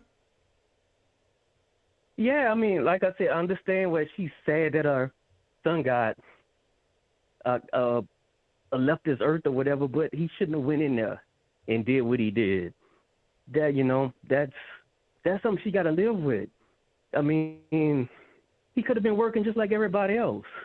I mean, there are a lot of people out here that don't feel like going to these stupid jobs. Criminals are taking over in America? Looking at what's going on in New Orleans, man, it's bad. It's really bad right now, man. You got people taking their trucks, running in. They had people that ran into the damn donut shop, crashed into the donut shop in the car, and took the ATM like this Grand Theft Auto. And when they arrest them people, they right back out. So when you got folks out there saying they're not gonna take it, and you shoot somebody now, you gotta justify why you got why you shot the person. Like, it's just a lot of shit that don't work. It don't work the way it should work. And when folks get mad, then they want us to be like, why this person mad? It's a whole bunch of BS down there, man. They play games with people. And then the perfect example, man, we have a 12 and a 14-year-old that was caught in an apartment complex breaking into people's cars. They arrest them, bring them to, I guess you could say, lock up. The mom come through with an attitude. They wind up arresting the mom because she had warrants too. Like, how? It's just too much. It's too many broken people down here doing all kinds of terrible shit. And nobody ain't coming up with no solutions. But everybody just want to talk about the evil black people. Man, just like, I'm good with that. Until we can find out some solutions, it's going to always be some crazy shit popping off. And this shit is getting old. Because you got innocent people losing their life behind some dumb shit. Do you think everybody should have a right to carry? Shit. Man, I think everybody should have a right to carry, but you can't go in here thinking that you go get treated the same way as somebody else. The rules are different for each person. Just don't go in here thinking, well, somebody came up on me and I had to defend myself. Don't think just saying that is going to get you off. It don't work like that for everybody. That's all I'm saying. Okay. Because you got people that be in other neighborhoods, like that man was saying, do you feel threatened enough, like when somebody Asian is coming towards you or whatever, you have to cross the street. No, I ain't got to cross the street because when you go in these stores, you best believe them Asian people looking at you. You best believe them white folks looking at you. So they find other ways to intimidate you. They find other ways to get over how they feel about you, how they disrespect you. So don't think no matter how good you are, how much money you got, you still a nigga. You gonna always be like that. That ain't gonna never change. Yeah. When he was making that scenario, I believe he was more, from what my perspective was, like life threatening. Okay. I go to the beauty supply stores, and, some of them are more, want to know, hey, what can I help you with? And they can be kind of aggressive in their approach, but I never feel like, they're going to take me out or my ass out of here. I've never had that experience with them. But when it comes to people that look like me, I've had guns thrown at me plenty of times. I've had that situation going to the gas station, too many niggas up there, and I'm gone. I had a situation, I'm in a parking lot, and ain't nobody around, and then I see niggas, why you gonna park right next to me? Hell no, I'm out. So I know a lot of people that are afraid to walk their black neighborhoods because they fear what's going on. They live in fear.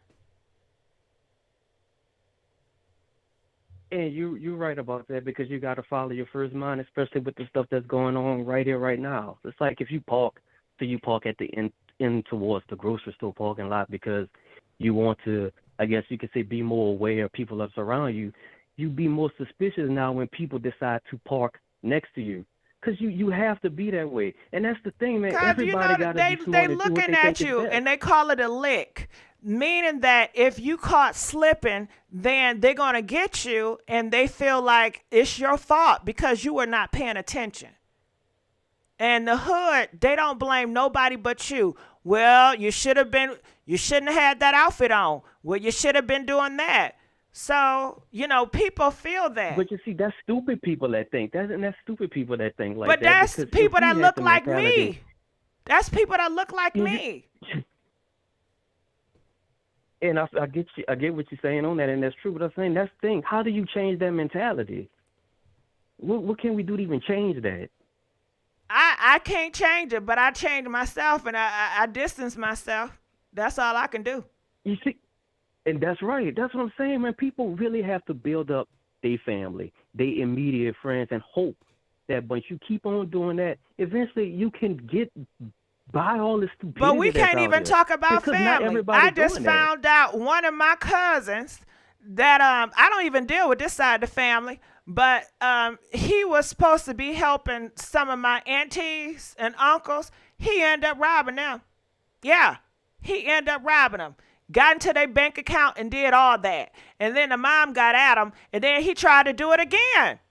And they were just trying to help him out. So when you talk about family, hell, I mean, depending on which family. I'm not here for all my family. I tell you, Frank, straight up. All blood ain't my kinfolks. I pick and choose. You being honest, but that go back to what I'm saying about broken people doing broken things. You can't help everybody. That's been my problem for the longest time. Thinking you can be out there being Captain Save-A-Ho and help this person, help that person, and then when you're down, the same people you help, they gonna walk right past you. But that's not going to mean that I'm gonna stop helping other people that really need the help. Because sometimes they feel like they put us against each other to the point where we don't want to help nobody, and the person that you might not help that time is somebody that really could do something out here. And it just seems to go in circles. Like you don't see them talking about the white community, the Asian community, this community, the next community. It's always you hear the negative stuff about the black community. That shit get old because you don't even see this mystical black community, man. Why are we labeled as like this one group? Like whatever one person do bad, then it's on the black community. But when you got black people doing good, you don't hear that. I mean, you don't never wonder why they do that shit.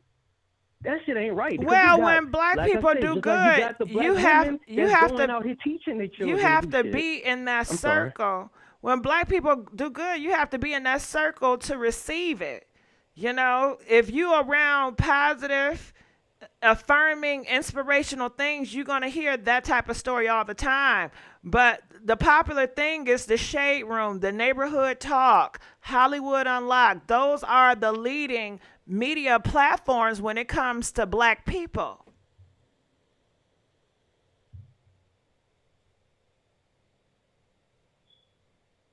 I don't know, Gigi, bro. I just think that it's wrong because it's like you putting a blanket statement on black people.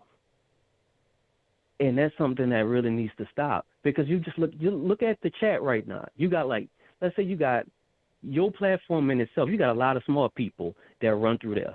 They enjoy the content and everything. There is no way you gonna tell me that everybody in that chat think We're exactly not the same talking way. about everybody. No, but the fact is that I understand that you're not, but the fact is they keep saying the black community like they try That's to just treat how, it as that's one. generalization. That's how people talk, the black community. This, because it needs to be more focused towards the black community for it. It's just like if you was to say, financial assistance. Who needs more financial help? Some people say the black people, but then I guess you're going to say, well, the black people don't need no help because we got Michael Jordan. He's a billionaire. We got a few people, they're billionaire. Yeah, maybe a few, but generalization, maybe the black community do need more financial help in a lot of areas. So, but it's just going to be, just different perspectives. But I definitely appreciate you to calling on. We're going to let you go. Let's go on to the next caller. We getting the calls rolling through. Please like this video. Calling from 912, you're live from the air. Hey, Gigi. Hey, how's it going? So, doing all right. So I just wanted to call in regards to this whole situation, but this guy that was just on the phone previous, got to say something to him to get it out the way. First of all, it just sounds like he's coming out here with all these excuses. Sir, if we as a black community, whether the lady is coming from Jamaica, where she's from Africa or whatever, if we're coming from the black community and we can't speak on the black community, then who can? I just wanted to go ahead and say that. But as far as this whole situation, repeat with that this guy, again. I was saying, like, if we as a black community, whether it's a black person from Jamaica as a lady before that he was so passionate about, or if it's a black person that's coming from Africa, if we can't talk about the black community, like, who can? Like, you don't want white people talking about black people, so who can point out the flaws in the black community if other black people can't? Like, I just don't really understand that. I think everybody different because, girl, when I'm looking at the shade room, let an African person do something or Jamaican. Oh, that's our people. That's my people. They praise Jamaicans in Africa. Oh, I want to go there. I want to live there. That's our people. That's our people. But when those people criticize, then it's a different story. So I don't know. Exactly. Like, he was too passionate about that for, like, some odd reason. Like, sir, like, we need to speak about this because if we don't speak about it, it's not going to change. But black people, so now, black American people be feeling the same way. I mean, they're not saying anything groundbreaking. Well, yeah, I'm just saying, like, for him specifically, like, we got to be able to talk about it, sir. Like, bad things that are happening. He had more energy for the lady in the previous call than he did for Buddy pulling up and trying to rob however many people. You know what I'm saying? Like, he had way more energy for the lady than he did about the whole situation you were talking about. So, in regards to this whole situation with this guy with the fake gun and his mama, first of all, lady, you need to stop it. You needed to talk to your son about doing this because I was just doing some research or whatever, and I saw that he was previously charged for 15 years for an aggravated murder prior to this, and then he recently got out. So this is not this man's first time doing this. So it's like, lady, you need to sit your son down and have a conversation. You needed to, I should say, rest in peace. And I do want to say condolences to the family because nobody deserves, and I genuinely feel like nobody deserves to lose their life just because they're trying to steal something. But now, actually, if you watch or look at the picture or watch the video or anything like that, like, we that bold now? Like, he pulled up into a store And it's like at least 3 lanes, and there's people sitting in all 3 lanes, and he's gonna pull up with a fake gun, thinking that this is Texas. You don't think people got tools too? Like, I don't understand. Like what did he expect to happen? Like, I don't want to sit here and say that I'm happy. I will speak on that. I have witnessed on social media so many robberies, and they get away with it. So, hell, one would think, you can rob and get away with it. Really? Yeah, that's something different for a pedestrian to do something about it and to be a hero. We need more of those. But oftentimes we don't have that. It's just like with the schools. That's why they want teachers to start carrying, because we get sick and tired of these criminals. Everybody's scared of these criminals. They ain't nobody. We can have a pow just like them. We got to start fighting good versus evil. Exactly.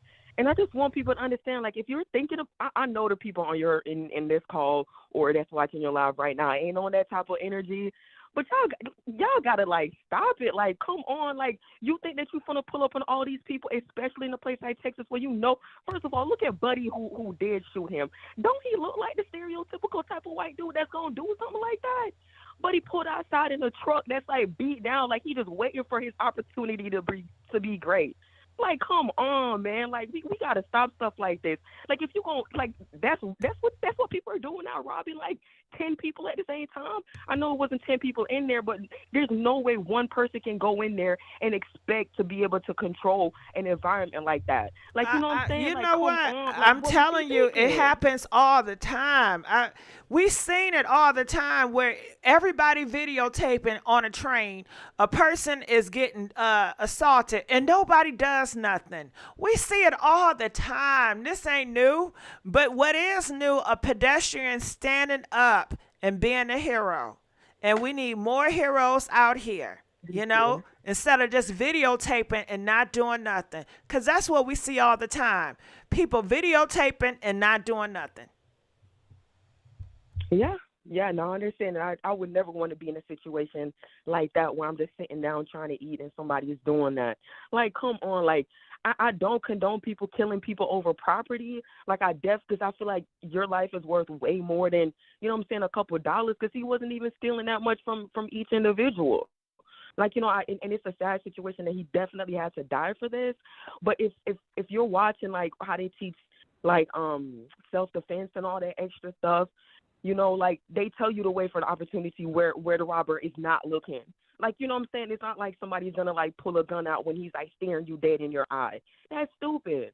You know what I'm saying? Like, nobody would do it. They tell you to wait until the person is a little bit preoccupied or whatever the situation may be. And it's like yeah, it sucks that he shot him in the back. And in a situation like that, I would have preferred if he had just let Buddy walk out. But there's no way for anybody to know that he had a fake gun. The trauma behind, you going to rob a bank with a fake gun and tell me if they not going to charge you like it's for real, for real.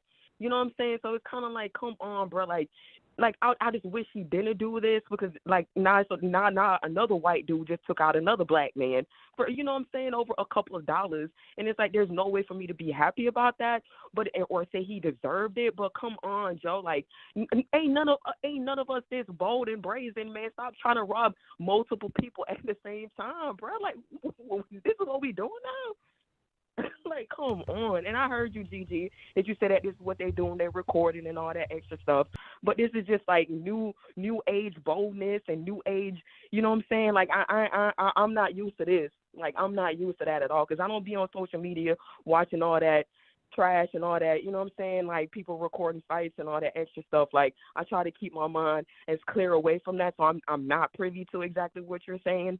But, like, just from, like, a logical thinking perspective, like, how are you with one person going to try to, like, take control of that many people? Like, it's hard, especially when first of all, you walked into the store, the first person you see is Buddy that shot you. He don't look like the type of person, but come on.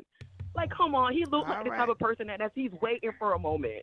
Got it. Okay, well, I thank you so much for calling. At this time, we're going to let you go. Calling from 559, you're live on the air. 559. Okay, hi, Gigi. Hey, how's it going? Talk to me about this case. Okay, about this case, I don't think the mother is completely understanding everything right now. I don't feel like you should be mad if somebody got hurt when they came in to rob somebody. Period. And I think just because she's his mother, she's probably feeling this way now. You know how sometimes when you have time to think about something and you start changing how you feel over time, because if you upset, you may feel different when you upset, but when you get a chance to calm down and think about everything, you might change your mind. You can change your mind easily on a car, on a person, on a color, anything. So that's what I feel, simple as that, about this mother in this case. It is strange or crazy how people are justifying it, though. Fake gun, real gun. Those are details. Like, the devil is always in the details. Everybody might not have known that it was a fake gun. So then what? Now what? It's not everybody's responsibility to investigate. Is the gun fake? Is it real? Is it loaded? Is it not? Is he stealing enough money, or is it not little pennies? That's ignorant. That's what you call ignorant. To me, it don't matter. And the laws, as we all know, are different in different states. It is true in California. I'm from California. If someone is attacking you, when you go through them classes, they don't teach you to kill them. Defending yourself doesn't mean that you have to kill them, but you could get killed. I mean, you could choke on a bone and die, and nobody meant for you to choke or die off of the bone. Maybe we thought you was just going to choke. It's all different things that are a chain reaction and change things. But out here, the law is if someone is running away, you can't shoot them in the back. But some people don't care about that. Me, if you breaking in my house or stealing my stuff, I'm going to try to hurt you. Whether you die or not, my bad. I didn't intentionally try to kill you, but you might get killed. Period. That don't matter who you are, where you from. You might have tried to shoot somebody to defend yourself and they died. Okay? We all know simple math. If you wasn't stealing, then this wouldn't have happened to you. Whatever the hell happened. Period. And out here, we not a gun-holding state like Texas. I'm from California, but my father was born and raised in Texas. So he's used to that type of behavior probably. But he moved out here to California, where I was born. We're not a gun-holding state like that. But out here, the people out here, they don't care about all of that. They don't follow the rule. If they want to have a gun, what I'm saying is they'll get one, legal or illegal. It don't matter. And out here, probably more people have firearms illegal than legally.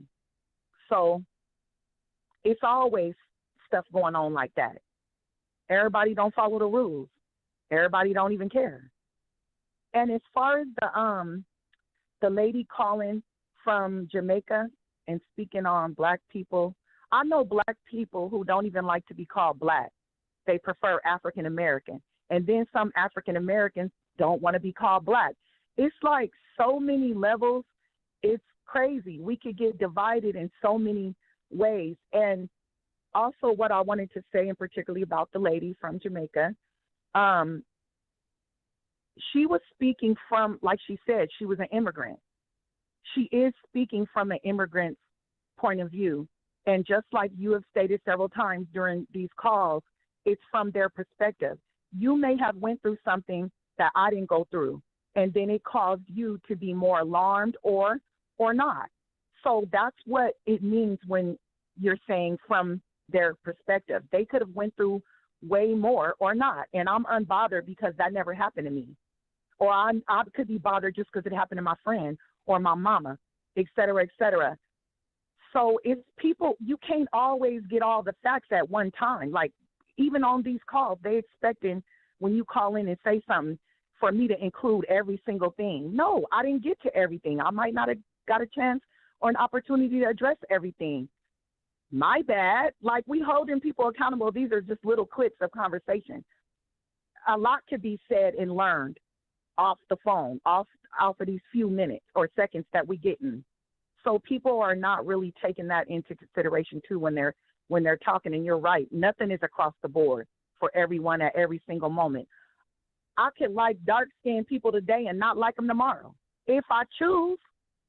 So Damn. Yeah. Somebody in comments said Africans do not claim black Americans. Now, that's a general statement. Some of them true. Now, I don't think they're talking about all Africans. They didn't say all Africans. But I get what they're saying. A lot of them probably don't. But I'm sure some Africans do, you know. But Okay, in the legal terms, that's where we get allegedly from. People had to start saying allegedly or saying it over and over and over because we want to say, oh, this is alleged. We don't know if it's exactly true. Okay, but some know and some don't. Right, you're right, too. all right. Yes. Well, I thank you so much for calling in. We're going to let you go at this moment. Calling from 215. You're live on the air. Yeah, hi. Am I on the air? Yes, you are. You have the floor. Yeah, I just want to say this. It's hurting because you can't never forget the past.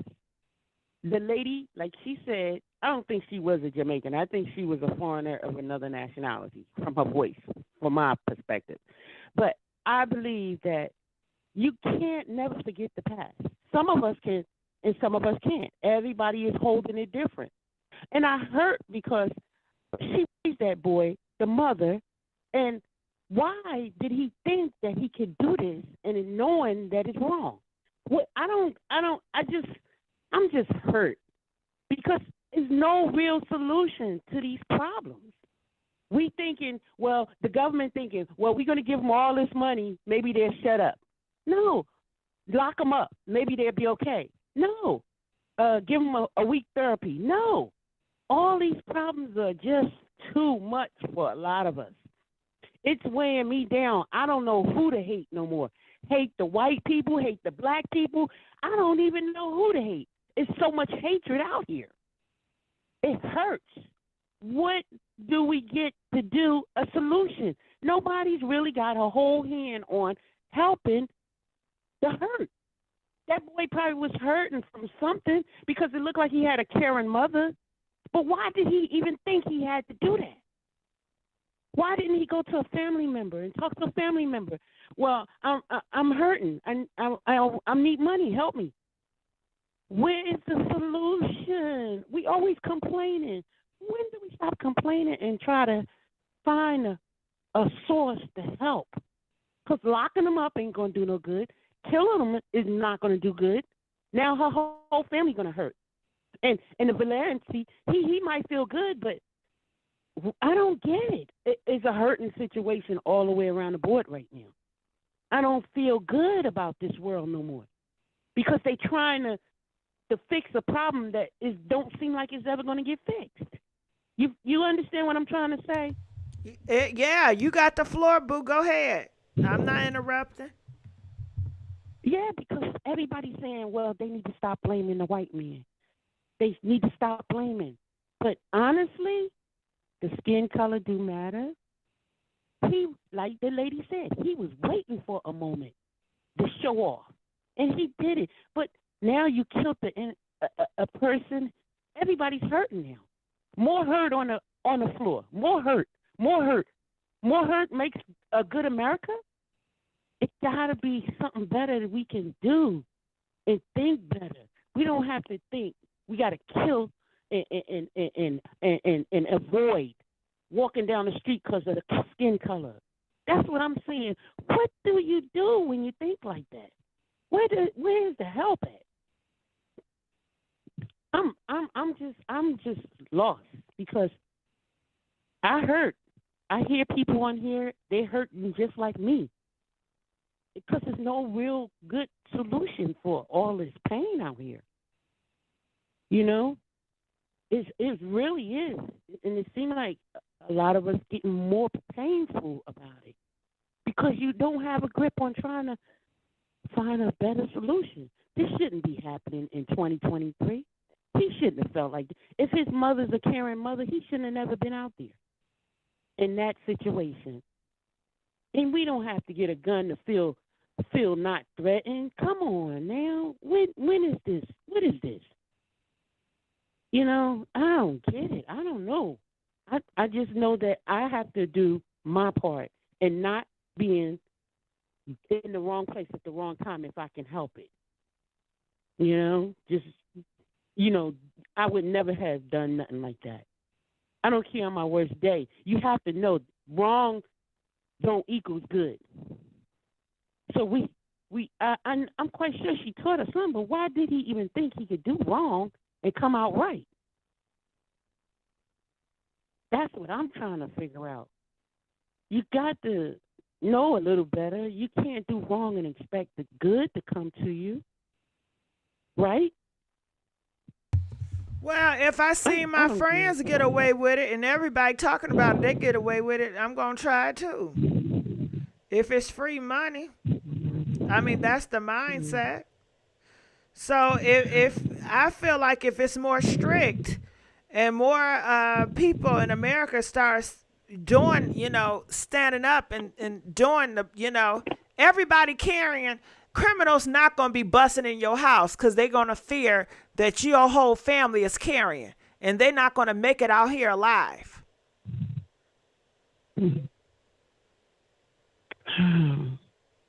But as long as they know that you are weak, they call you licks. It don't matter how nice you are. It don't matter how much you pray. They rob churches too. It doesn't matter. If you seen this on as a lick, as weak, you are prey to the predator. Until the prey becomes the predator, then the criminals will always prey on the people without the pow-pows. And that's just what it is. In the future, you're going to have to, in order to protect yourself, because they're going to look at you in the future and say, well, hell, you should have had a gun. You should have had to protect yourself. There's no reason for you not to carry. You have that right. So,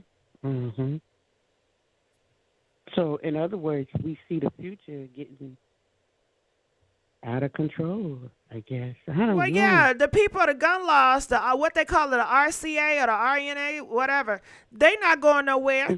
And you're not taking their guns away from them. Everybody going to have a right to carry in America now. It's just if people going to exercise it. Are you going to exercise that right? Yeah, of course. That's what the man did. He exercised his right. So here you have a vigilante, but what can you say? The guy was in the wrong. So he was in fear of his life, so he took another life. But do it make sense, though? I don't get it. What mindset made you think that you can do that and get away with it? Well, to me, if everybody's doing crimes and they're getting away with it, then more people will want to do the crime to get away with it. That's not right, though. No, but a lot of people don't have that. Come on now.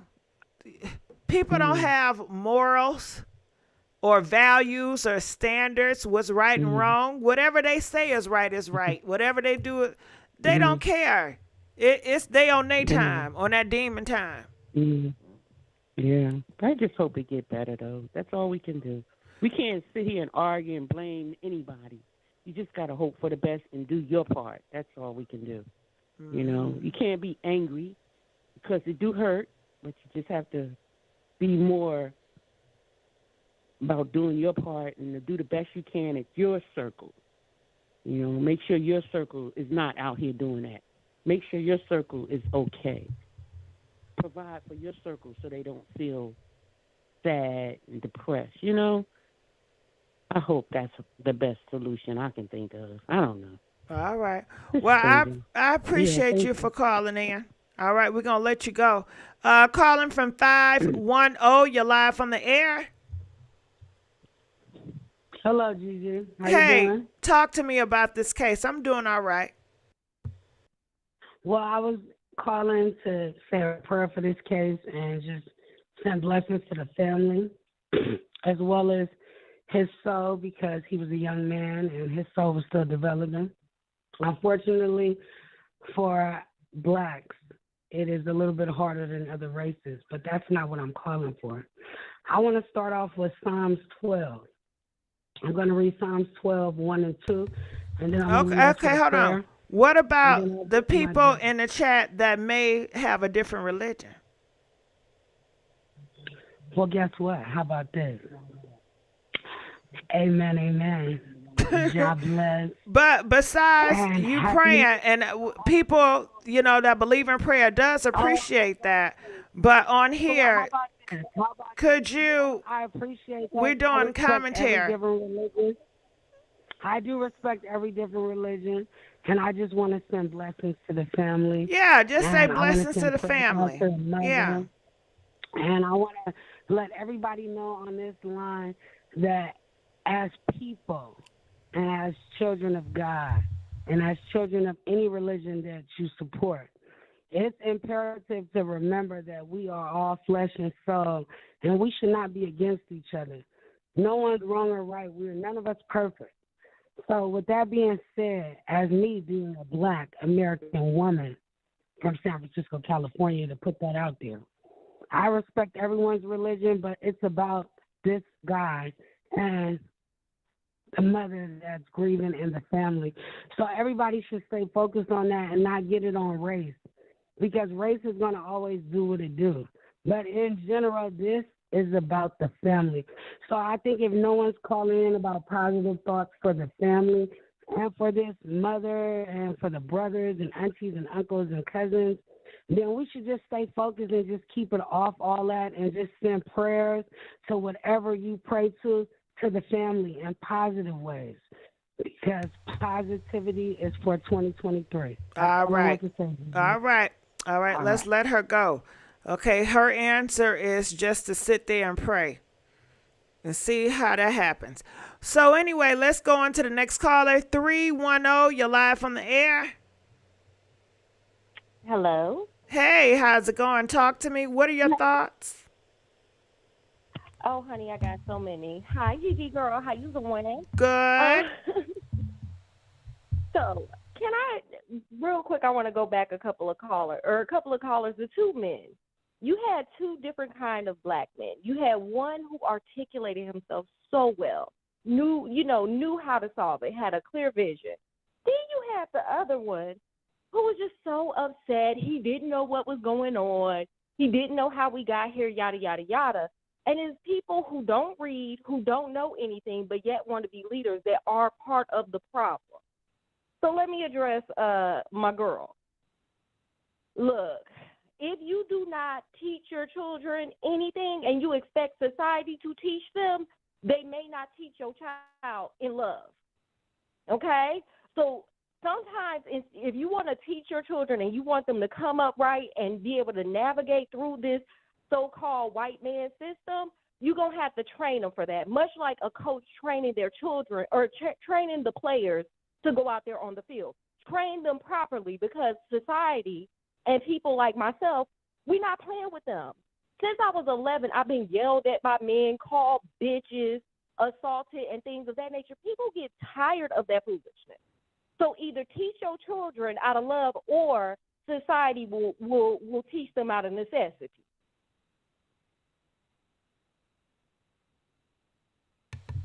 All right. That's all you had to say. I thought you said you had a lot. I feel like that was a lot. No, that was real quick. But, it's appreciated. Well, yeah, because you got a 4 o'clock live. I didn't want to go over the time. Oh, girl, I changed that live. Okay, girl, because I was trying to get over there and Kiki over there, too. Go ahead. Continue on. We'll say what else you got to say.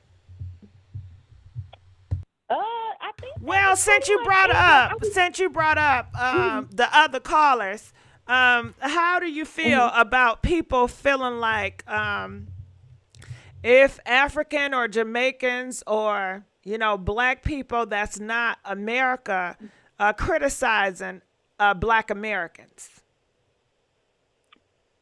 I take it, Do they have that right to criticize black Americans? Absolutely. Absolutely. And let me explain why. Are you a black American?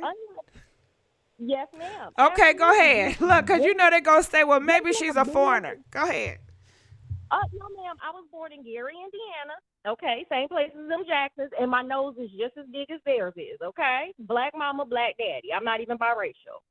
So, to the point of that gentleman, He's emotional. He's living in emotions. You heard him. He's like, what? They over here not like a Well, yeah, child. I'm not going to talk Kinda like about how he feels. I think that's great that he's expressive. But let's not even put it on him because I don't like to single people out. But you have people in the comments that totally agreed with that Africans and Jamaicans has no space to criticize Black Americans. Well, they kind of do when they're kind of lumped into the Black America demographic. So they get lumped in much like the people who don't, the non-pookies and ray-rays, as they say, get lumped in. Them people get lumped in too, and they're probably tired like the people who aren't doing the derelict behavior as well. They don't see, oh, this person came from the continent or this person came from Jamaica. They just see their skin much like, I don't understand how we as a people are like, they just be looking at our skin color. But you don't realize that other people are lumped in there with you. They see their skin color too. So since they have to reap the same consequences that we do, hey, talk your talk. I don't understand how we don't understand that or how we compartmentalize other people's struggles that are similar to ours, but we can understand it when it hits us. I don't understand that. So, yes, they should be able to talk on it. And you best listen to them because they're navigating similar to how we have to because they share a skin color and they're trying to tell you how other people see you. So to that gentleman that could not understand, listen to them people and think about it critically. Don't take it as an insult. Think about it critically. They have to navigate the spaces like we do. They are warning you. Similar to your check engine light coming on your car. You don't get mad about that. You take it to the dealership or wherever you need to take it and fix it. Figure out the problem and fix it.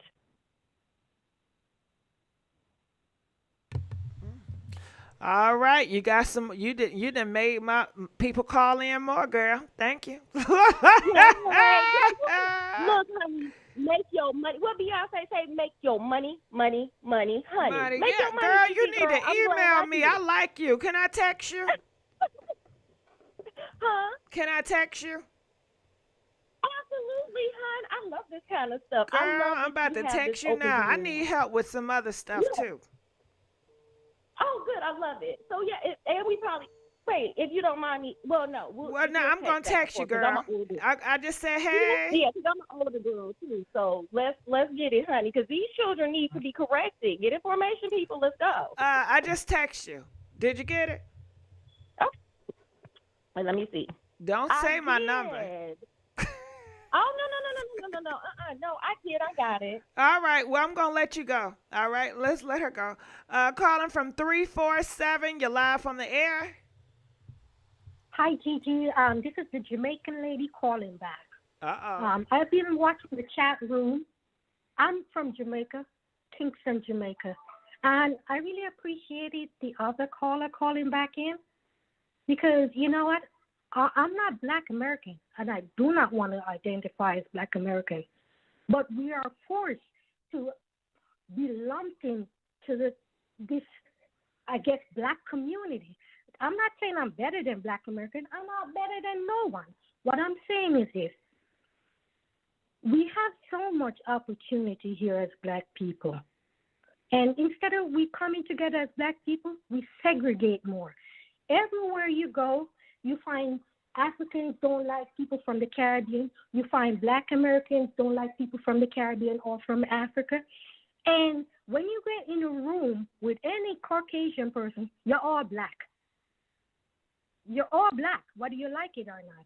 So we all have to live together. My call was basically about improving Black America and taking responsibility. The fact that people in the chat room is making comments about going back home, I'm not going to go back home because it's not going to stop me from making money. But what I'm saying is this guy calling, he was so passionate about the whole topic as if the whole convo is about him. It's not about a particular Black person. They're great Black people, Black American people that are doing good. And these people still don't even feel safe in their neighborhood. You know, I live in Caucasian community. I don't live in a black community, unfortunately, because I can afford it. But when I do go to the Black American community, I don't feel safe. It's just like me being in Jamaica. I don't feel safe. I know people who are criminals in Jamaica, and their mom know they're criminals, and they go out in the street, rob people, and kill people, and that same mom and the girlfriend wash the blood out of their clothes like it's nothing. That lady know who her son was. She know who he was. It's not like he was innocent. Why do Black Americans always make a scene about criminals? It's like, what is his name, Floyd, that guy? Why is it that if someone die and they're innocent, I can understand the uproar, but why do Black Americans always make a chaos over criminals? That these same people, if you're walking beside them, you would be afraid. Not because they're black, because they're just violent. I don't get why the segregation of me not being black is not good enough to speak on Black Americans.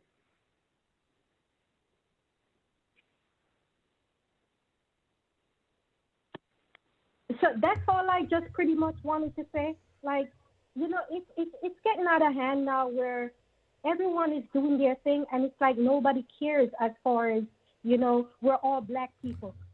We're having Puerto Ricans talking about they're white. They're not even claiming to be black.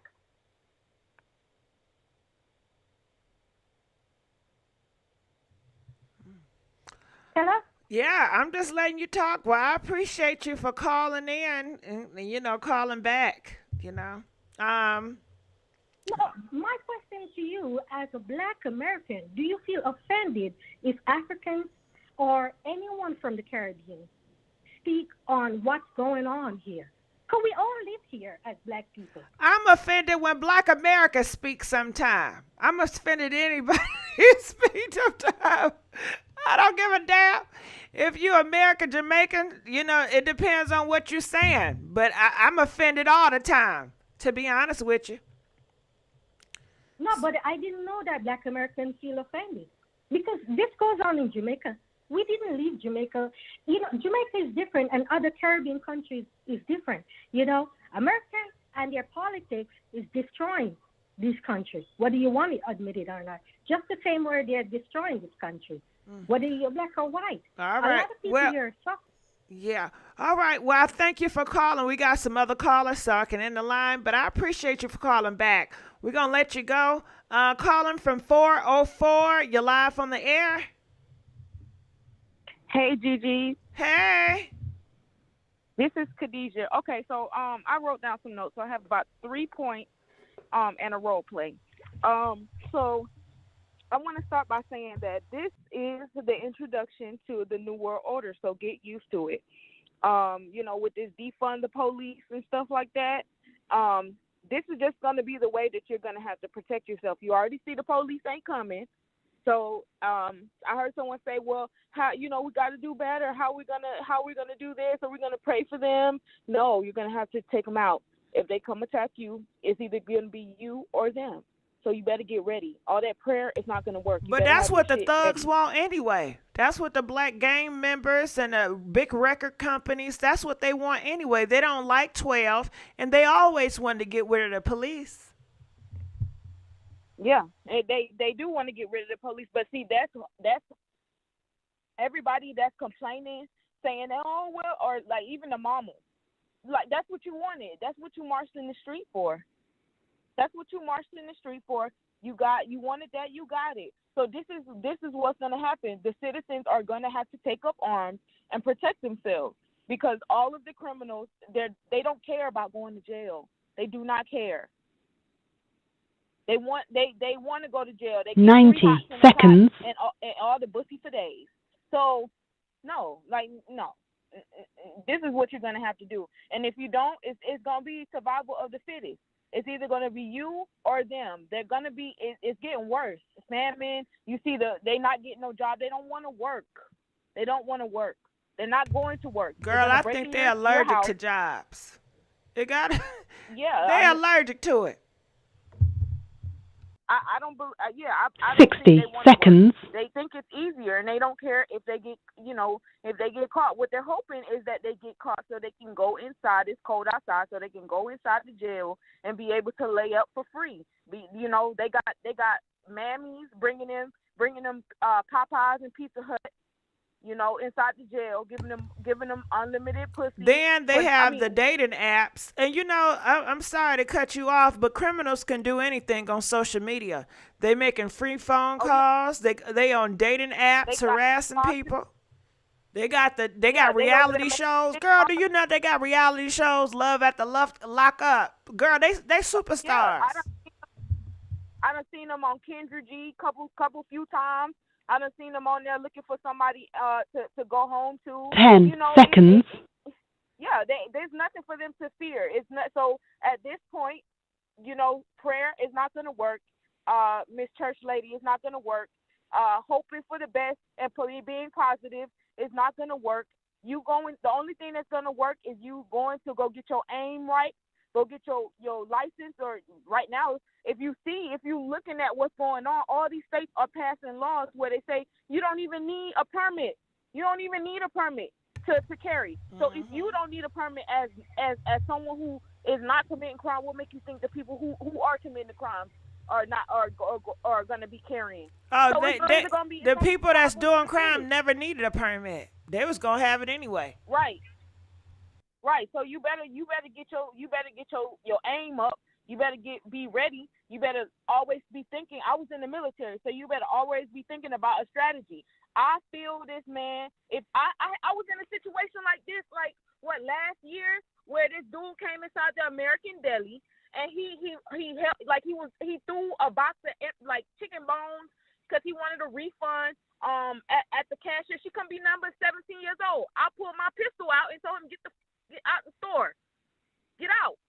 You're not finna be in here terrorizing people because what you can. No, not in front of me. And this girl ain't number 17 years old. Get out the store, like I said, or you're gonna be a dead body on the floor. Which one? Choose.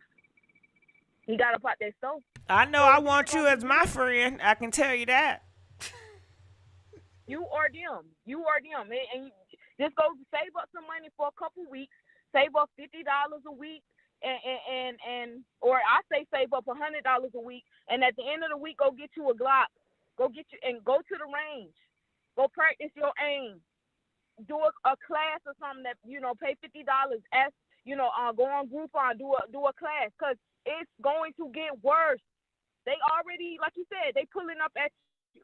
And you can't blame nobody because y'all have many warning signs. They don't care. The criminals don't care. Demons don't care.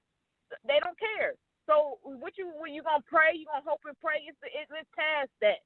It's past that. What's another thing? Let me see. Like I said, good riddance. Okay, I said these mammies, they see their sons as a problem, but they want to stand 10 toes down. They still want to stand 10 toes down. I said, these women are the same women bringing these Tyrones to our neighborhood, making our neighborhoods unsafe. That was another point that I wanted to make. So like I said, that goes under good riddance, because look, they little Tyrone asses have busting out my window on my Kia. Good thing I have a push button start Kia, because they tried to steal my car. I'm working hard on the road. And I want to, I want to address this Jamaican lady. I'm a first generation Caribbean American, so I was born here, but both of my parents are from the Caribbean. I find it funny. I find it real funny that you have a lot to say about what's going on in America. Okay, I understand you live here, you have that right, but how come you stop short of, saying that the reason you ran away is because your Tyrones are doing the same thing? How come you stop short of that? That's why you ran away.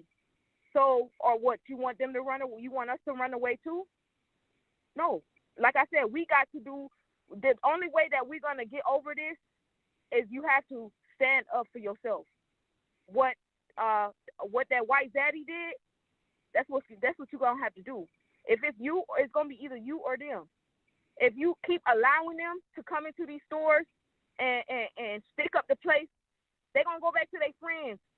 And you seen it was, it's gonna be on the news. They're gonna go back to their friends and they're gonna be bragging about, oh yeah, I stuck up the Chinese place. They some punks. They some punks. Say you can do it too. Go in there, go take the register.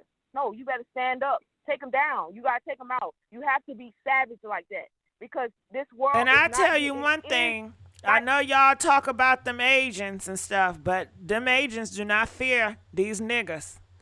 They don't fear. I don't care how small they are, how short they are, women or men in the Asian. They don't fear these. They don't fear these niggas. They will bust you across the head with a boom. Real quick. They don't fear you. And I don't feel bad. Like, I don't feel no type of way when they follow me around in the stores because we have made a reputation for ourselves. And this is me taking accountability. Even though I have not done it personally, right? I'm taking accountability. I don't feel no type of way that they watching me on the cameras inside their store. For me, I watch my ass too. Listen, I watch my ass too. You hear me? Yeah. Too many times, we see these videos on World Star Hip Hop where, what was the last video? The girl stealing the wig. She done shot the gun in the air. Girl, I seen it. I bear witness. I go to the wig stores. It was a group of men, 3 or 4 boys came, men, men go to the wig store. They said no, because at this time, certain wig, who go to the beauty supply store? Press 4. If you don't know, some beauty supply stores do not allow you to try on wigs anymore because of Covina. Some places stopped that. So these boys came in, and the lady told them clearly, you cannot wear the wigs. Do not try them on. Do you know they went in the back and still tried to do it anyway? They don't care. Get mad when they say, "Oh no, we don't." Because this is the part that's gonna make me mad when this actually happens. Just like back in the day when they said, "Oh, nobody can a white only water fountain." Now when they bring that shit back, I don't want to hear nothing. I don't want to hear shit because they told you hard head make it soft ass, don't? So they told you don't put the wigs on. So now when you come into their store and they say, "Oh no, we don't got no wigs. You gotta purchase everything online. You gotta do this," or they're not letting you in one by one. You can only come in the store at a certain hour. Then you gonna get mad. "Oh, this is discriminating. This is discriminating." Shut up, because you not following the rules. When they gave you an inch, you took a mile. You started to ice skate. So then they have to enforce these rules. Now they taking the grocery stores out of the hood. They taking all their stores out of the hood because guess what? Tyrone keep running in there trying to stick the place up. Shawty said that she stayed in a white predominantly area. Great for you, but see the problem is when these women like the mother bring their Tyrone. She may be a sweet lady that go to church, that go have her education, have a nursing job and all this stuff, but then she bring that Tyrone into the neighborhood, and now our Range Rovers are getting busted out. I have a problem with that. Let me see. But yeah. I'm in the middle of a storm. I don't know what happened, child, but I'm in the middle of a storm. But yeah. Who else in a storm? Yeah, Press 3 if it's storming in y'all area. Girl, the wind is blowing. It feel like the spirits outside. Oh, God. I think it's a tornado. I just ran through that area. It was a lightning storm. I think it was saying a tornado watch. I'm not sure I what need area. to go get me some bacon. So, calm my nerves. No, don't get no bacon yet. Don't get no bacon yet. Wait till the girl, that bacon calm my nerves. But I love a stormy weather. I ain't gonna lie. I be kind of scared, but I love at the same time. Yeah, I open up my windows. I like hearing the pitter patter of the rain. Mm-hmm. Yeah, I open up my windows. But yeah, like I said, like they don't want to change. They don't want to change. As far as the Jamaican lady, like I said, I'm Caribbean too. Both of my parents are from the Caribbean. I'm not from Jamaica, but one thing I do know about Jamaica, just like Africa, I would never visit. I would never, ever go to Jamaica. Never go to. I could fit right on in, but I would never go to Jamaica because Jamaica is one of the places where you can get chopped up and put into a septic tank. No, I would never go to Jamaica, and that's probably why you left. All right. What about, would you go to Trinidad? You wouldn't go there either? I would go to Trinidad. Trinidad is dangerous too.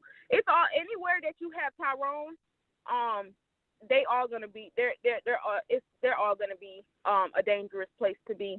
I would go to Trinidad because it's right next to St. Lucia. It's not that far from St. Lucia, so I would go to Trinidad. Like I said, I can fit in. I have an accent. I can fit right on in. I don't have a problem. I have long locks, so like I said, I would fit right on in. My mom's from there. Like, yeah, no, I don't have. I would definitely go to Trinidad. It's very beautiful, but nothing trumps St. Lucia. Nothing trumps St. John Virgin Islands. Nothing trumps that. I'm sorry. These are my top places. The British Virgin Islands. That's where I will go. All right. Well, I thank you for calling in. The Virgin Islands are a little bit more docile. All right. I appreciate you. All right, we're going to let you go. Y'all hear all that in my background? Y'all hear that? All right, calling from 50504. You're live on the air. Hey, hello. Hey, how's it going? Hey, GIGI, look, I just wanted to clarify from earlier. I did not say that this woman could not speak on it. It didn't matter if she wanted to speak on the situation. It's the things that she said that was the problem. Mm-hmm. I mean, it's America, so everybody's going to have their opinions on stuff.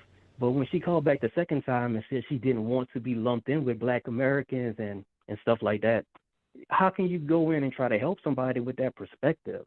Like, the person is going to listen to you because you're going in with a bias. So that's not going to really help the situation. And that's the type of things that I'm talking about. I mean, you have hardworking people down here that no matter what they do, they may not have access to those same opportunities that some of the immigrants have. So that's where the problem came in at. And as far as the other lady that said I didn't have the energy for the lady's son, what energy could you have? He robbed the people, or attempted to rob them, and he died. The reason that I'm emotional is because when you have these people that get shot, we, as a first responder, it's our responsibility to be there in the hospital room when they come through. So we see these people shot, stabbed, and stuff like that, and sometimes those people's families are outside. You can't show emotion there. So, I mean, how many Black people, when you're on a job, you have to code switch? You have to try to be the perfect individual to hold on to a job or to get the next position. So I actually just don't want to see extra stuff going on. That's what it's all about. It's not about disrespecting that person, even though I felt that she's disrespecting every educated Black person here in the chat. That's why you have people that were upset with what the Jamaican lady was saying. It just came across as you got to a certain level and now you want to speak down on other people. That's all I wanted to say. All right. Well, I appreciate you calling being to clarify. You definitely have some fans in the chat rooting for you. All right. We're going to let you go. Calling from 225. You're live from the air. 225. Okay, 225. We're going to let you go. Calling from 845. You're live from the air. Hello, hello, hello. Hello. How are you? I'm all right. I'm hungry, but go ahead, talk to me. What's your thoughts? Okay, I just got in from work. Not just. I saw you, and I saw what the conversation was all about because I was having a discussion about it on the job during my break time. I work as a nurse, and let me tell you something. I have no remorse, and I'm gonna tell you why. That mother is in denial, and she's been in denial all her life with her son. He has a record. And no one knows or have any time to think that when somebody hold up a gun to you, you're going to wonder whether it's real or it's not.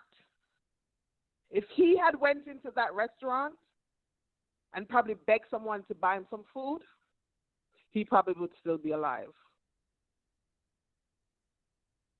And the caller that says her parents is from the Caribbean and she was in the Army, like I said, I just got in from work. That's the best commentary ever. We're living in a time, Gigi, where we have to, only the fittest of the fittest is going to survive. We can pray all we want, and we can this, and we can that. We need to get out of that prayer closet, because that's not going to stop anything. These young criminals, they have no mercy. So I don't understand why, when they go out there trying to perform, get killed, we're all up in arms. I'm from Jamaica, and I was telling a lot of my nurse friends, don't go to Jamaica now. Be careful where you go down there, because you might get hurt. It doesn't matter where you go, and this shouldn't be a color thing. This is a responsibility thing, and it comes from the home. It's just as simple as that. I tell that to my daughter.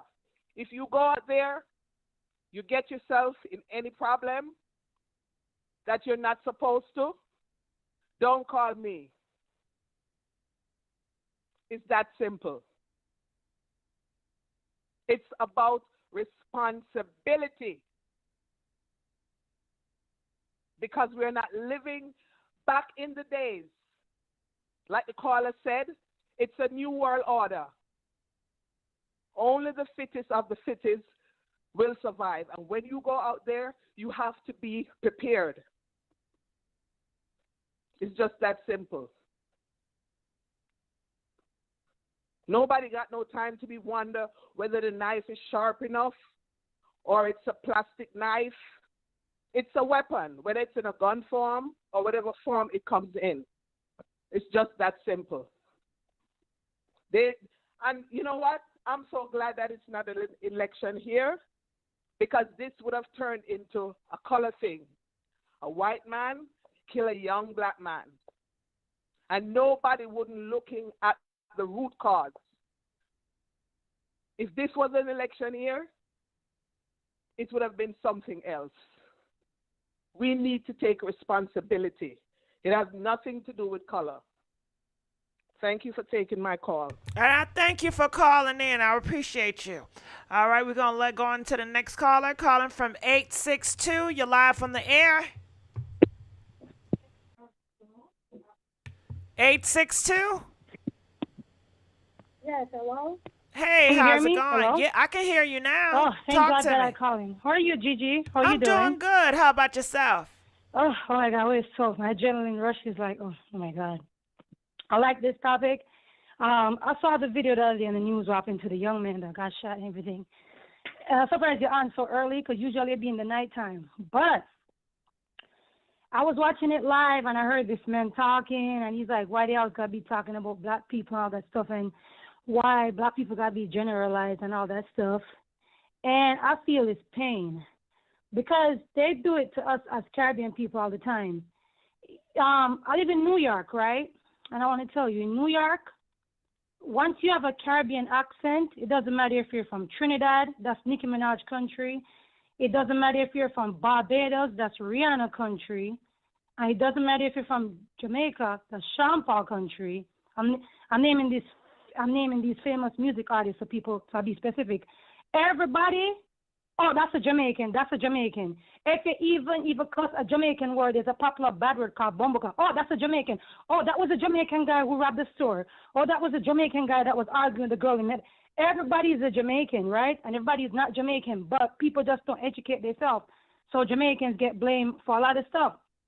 So we going through two stereotypes Once you have a Caribbean accent, you're a Jamaican. People don't even do their research. A lot of these people are not from Jamaica, but because the Jamaican culture is so popular. Anyways, the Jamaican lady that called in, for a minute, I was thinking that maybe she's from, she's Indian, Jamaican, or something like that, because a lot of them migrate here. A lot of them are nurses. And so I thought she was like an Indian woman or something. Her accent sounded, yeah, she sounds Jamaican, but I thought she was an Indian Jamaican or something like that. So she called back and said she's a black Jamaican. By the way, not everybody from Jamaica is from Kingston. America has 52 states. Jamaica has 14 states. And most of the states are like southern, like Atlanta, Mississippi, and Louisiana. So do your research. Most of the people in Jamaica are from the southern states. Kingston is just, it's big, yeah, but it's just a small part compared to the other 12 states. A lot of people are not educated about that. She started talking about there is opportunities here, and black people don't take opportunities, and that's really sad because that's not true. Black people in America as Bill America, and a lot of them don't get credit, right? And blacks go through a lot. Blacks go through racism and all that stuff through the system. It's much more harder for us to go through the system. That's why you can't have a criminal record. You have to conduct yourself a certain way. It's harder on black people than any other race in America. So for this lady to come and talk about, oh, there is opportunities here, and I don't understand why these blacks, you lady, you're the typical stereotype that Tarek and she talks about every Sunday. It's people like you that make black Caribbean people like me look bad, that make African American people think that we black Caribbeans are against them and think all of them is just no good. And she's just generalizing. I just want to ask that lady, do you live in the hood? Have you ever lived in the hood in Brooklyn as a black person? Have you ever lived in the hood as a black American or black Caribbean person, Harlem, Bronx, Brooklyn? You probably never. You probably came here, you live in an okay neighborhood, you went to school and you had it good and your father rules. And let's talk about why did you came to this country? You came to this country because Jamaica is a garbage-ass shithole. Let's talk about all the crimes going on in Jamaica, all the crimes going on in Trinidad, all the crimes going on in Barbados, Guyana, Antigua, St. Lucia. Not only Jamaica, crime is all over. But I think there is no law to protect black people in those Caribbean countries. Most of those Caribbean countries have been sold out to other immigrants from India, China, and Europe. Let's talk about that. Let's talk about the reason why you're here and you got to work so hard because you grew up very poor. Let's talk about the Jamaican government do not give us benefits. Let's talk about in Jamaica, you got to pay for education. The kids don't get a Metro card. There's no really free lunch, right? Not really. There may be a little free, but it's very small, and a certain percentage can get. Let's talk about that. Let's talk about if you as a parent, if you don't have the money to buy your kids books and buy a uniform and shoes, your kids will not go to school and you got to pay for transport. You're saying that there's opportunity here, but you came here because there's opportunity here. You can't compare somebody from Africa who grew up, every part of Africa is not poor, we know that, so we're not generalizing. Somebody who grew up in Africa very poor, had no bathroom, grew up in a village, starving. Do not compare that to an African-American person in a fully developed country, right, who has a toilet, who lives in an apartment or whatever, who has clean drinking water, has access to medical care, can go to the hospital free and get free medication. Do not compare that. A lot of y'all from the island Caribbean, y'all know there is no law there, especially to protect women. And let's talk about they just created a law 7 years ago to protect children being abused and sexually abused. Let's talk about when the kids them get molested there, the police doesn't come and arrest the criminal or the perpetrator, rapist. It's your words against them. In America, you can make a police report and call the authority, and you can go to court and prove your case. And if they do a DNA test and they say that person's going to go to jail for having sex with an underage girl. Let's talk about, you're talking like Jamaica is perfect. Right now, Jamaica is going to be Haiti in the next 20 years because there's so much corruption. There's so much corruption. So, lady, for you to come in and put down African Americans, we all have it, as the lady said, so many things is going on there. That's why we have to come here for opportunity. You can go to school for free here. I get a scholarship, and some teacher you got to pay. But in Jamaica, it's not like that. You got to pay. If you can't pay to go to school, you will not complete school. And let's start majority of 12, 13, 15-year-olds do not have a high school diploma in our country because their parents could afford to send them to school, and they end up committing crime so they can feed themselves, right? Because there's no opportunity. And let's talk about the biracial and the Indians and the white people in Jamaica who control in Jamaica behind the scenes hiding, and the Chinese. And because Jamaica is 95% black, it seems like it's just a black country. And let's talk about the black politician in Jamaica who is corrupted and selling out Jamaica. So, lady, don't let me start. You're talking about America. Go worry about Jamaica, lady. But yes, you can speak about America, but you got to speak the truth. So don't let me come on this show and start exposing Jamaica and Trinidad and Barbados. And for that lady that came on a while with the African-American girl, she said she's African-American. Her parents, she's not foundational. She said her parents from the Caribbean, right? And then after she said, both of our parents from Jamaica, she never been to Jamaica. You're not a real Jamaican if you've never been to Jamaica. You say you've never been to Jamaica. And you're telling people go to Trinidad. You know how bad Trinidad is, girl? Certain part of Trinidad, you get off the airport, they're robbing people. Why? Because you see carnival and all these wonderful things. And let's talk about the racism in Trinidad. Oh, dark people get treated in Trinidad, dark brown people. Let's talk about the Indians and the white, the white Syrians, them, and the white folks them running Trinidad. When was the last time Trinidad had a black prime minister? You talk about Jamaica. Jamaica had a black prime minister at least for the last 25 years. All the news reported them black, majority of people them black. In Trinidad, the news reported them Indian or white Syrian. Let's talk about that. So I don't know what, you need to make it make sense. Why are these black Trinidadians coming to America if it's so good? Because they have no opportunities there because of the color of their skin.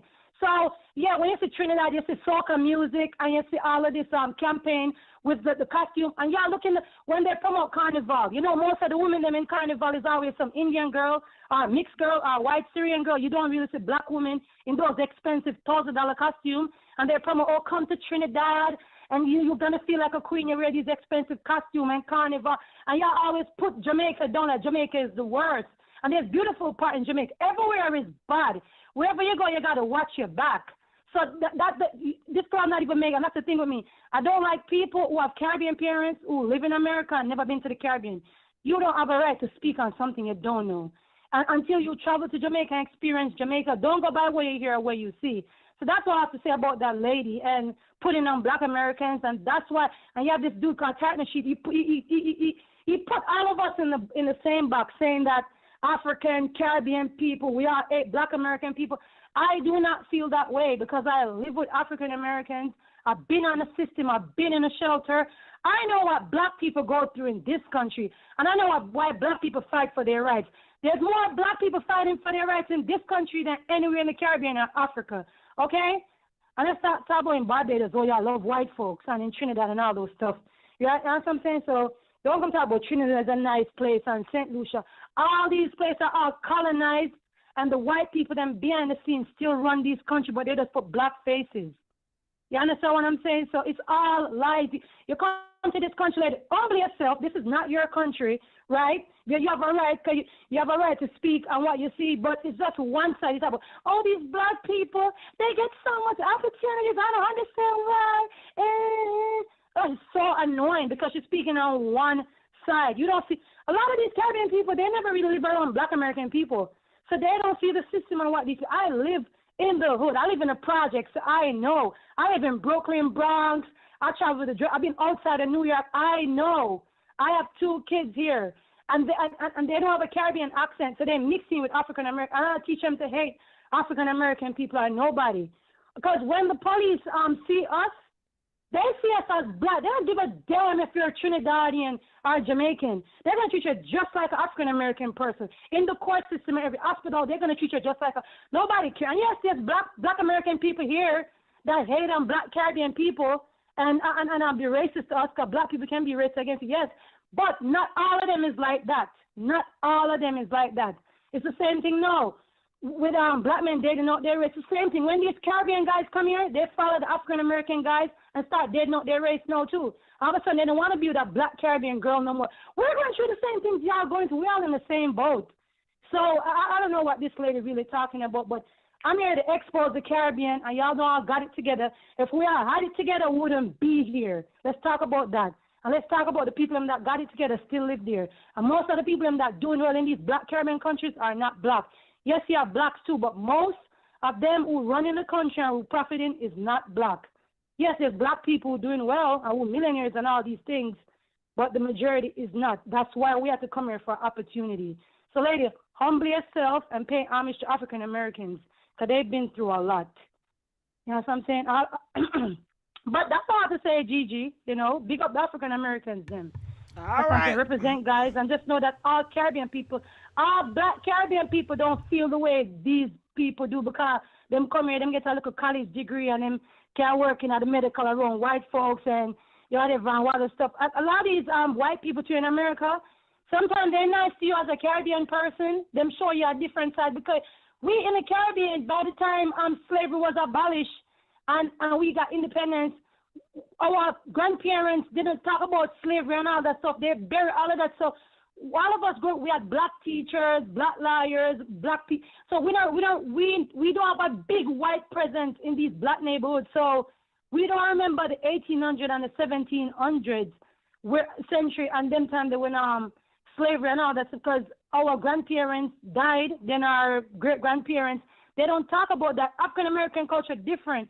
There's still a strong history of slavery. People still talk about the visual, but in the Caribbean, yes, people talk about slavery, but our great-grandparents, they're gone. Is it because the majority of the country is black? People just look at, it's all about classism and colorism, and if you have money, you can get places, you can build a big house, or that's all it's about. Nobody not really focus on racism, but there's a strong history of racism. We have a big history of racism, but nobody talk about it anymore because majority of the country is black, and Jamaica is different from Trinidad. Jamaica, 90% is like black, right?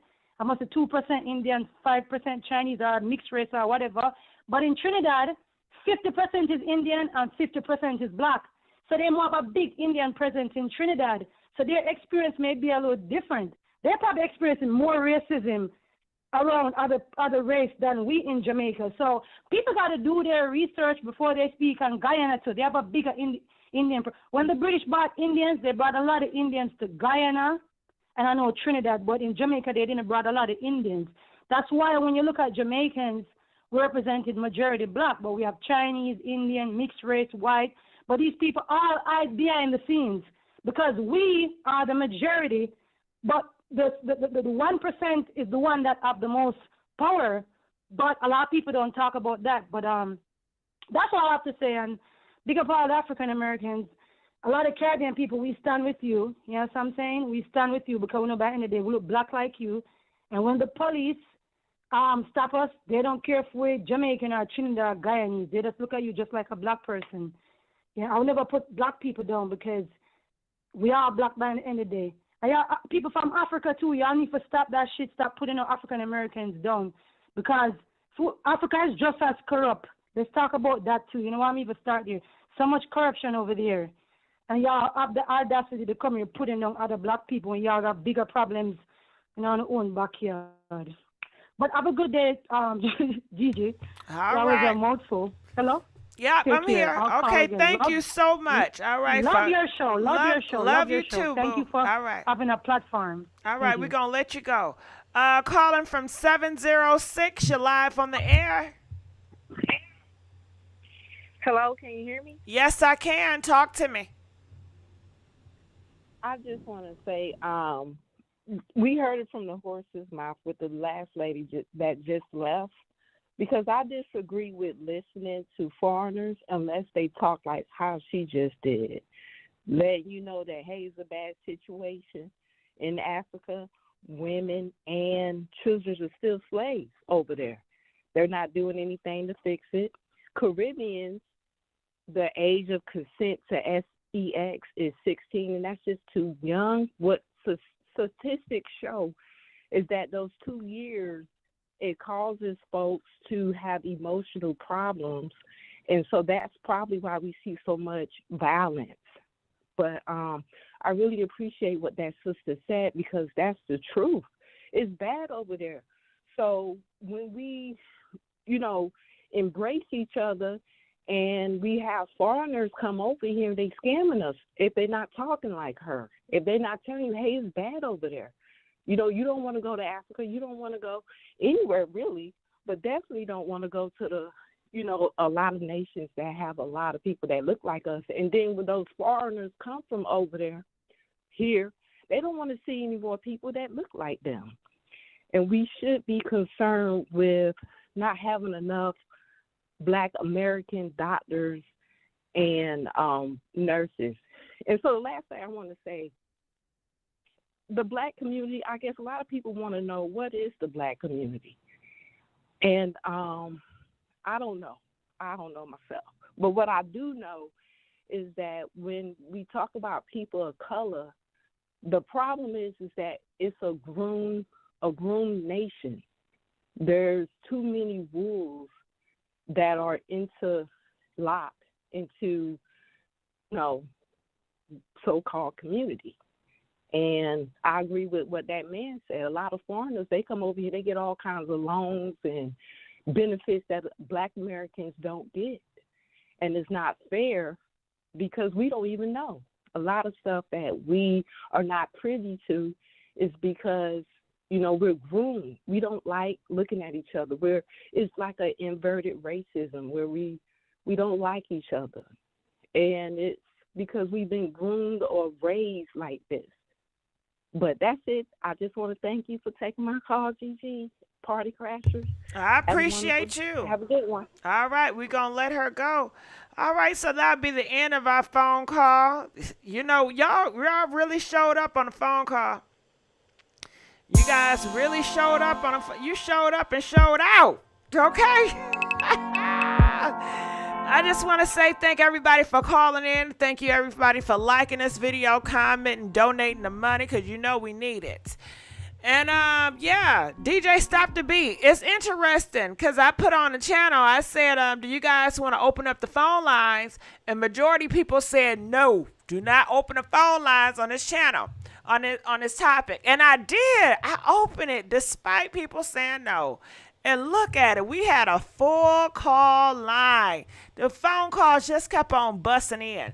And ain't it interesting when I ask you and you say yes, open up the phone line, don't nobody want to talk. But when you say no, everybody going to talk. See, I'm just going to bust up on them phone lines. But I knew it was going to happen like this. But I appreciate y'all. I love y'all. And I will be going live later on today. I'm going to change it from 5 o'clock possibly to 6 o'clock.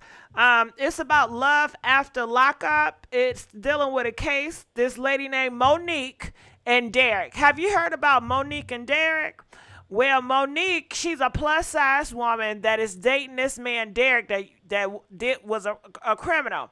He's out of jail, and she's dating him, and a lot of people have a lot of stuff to say about it. So we're going to talk about Miss Monique and Derek relationship on our next live. I love you guys. I hope to see you guys there, and I'll see y'all on another video. DJ, take me on out.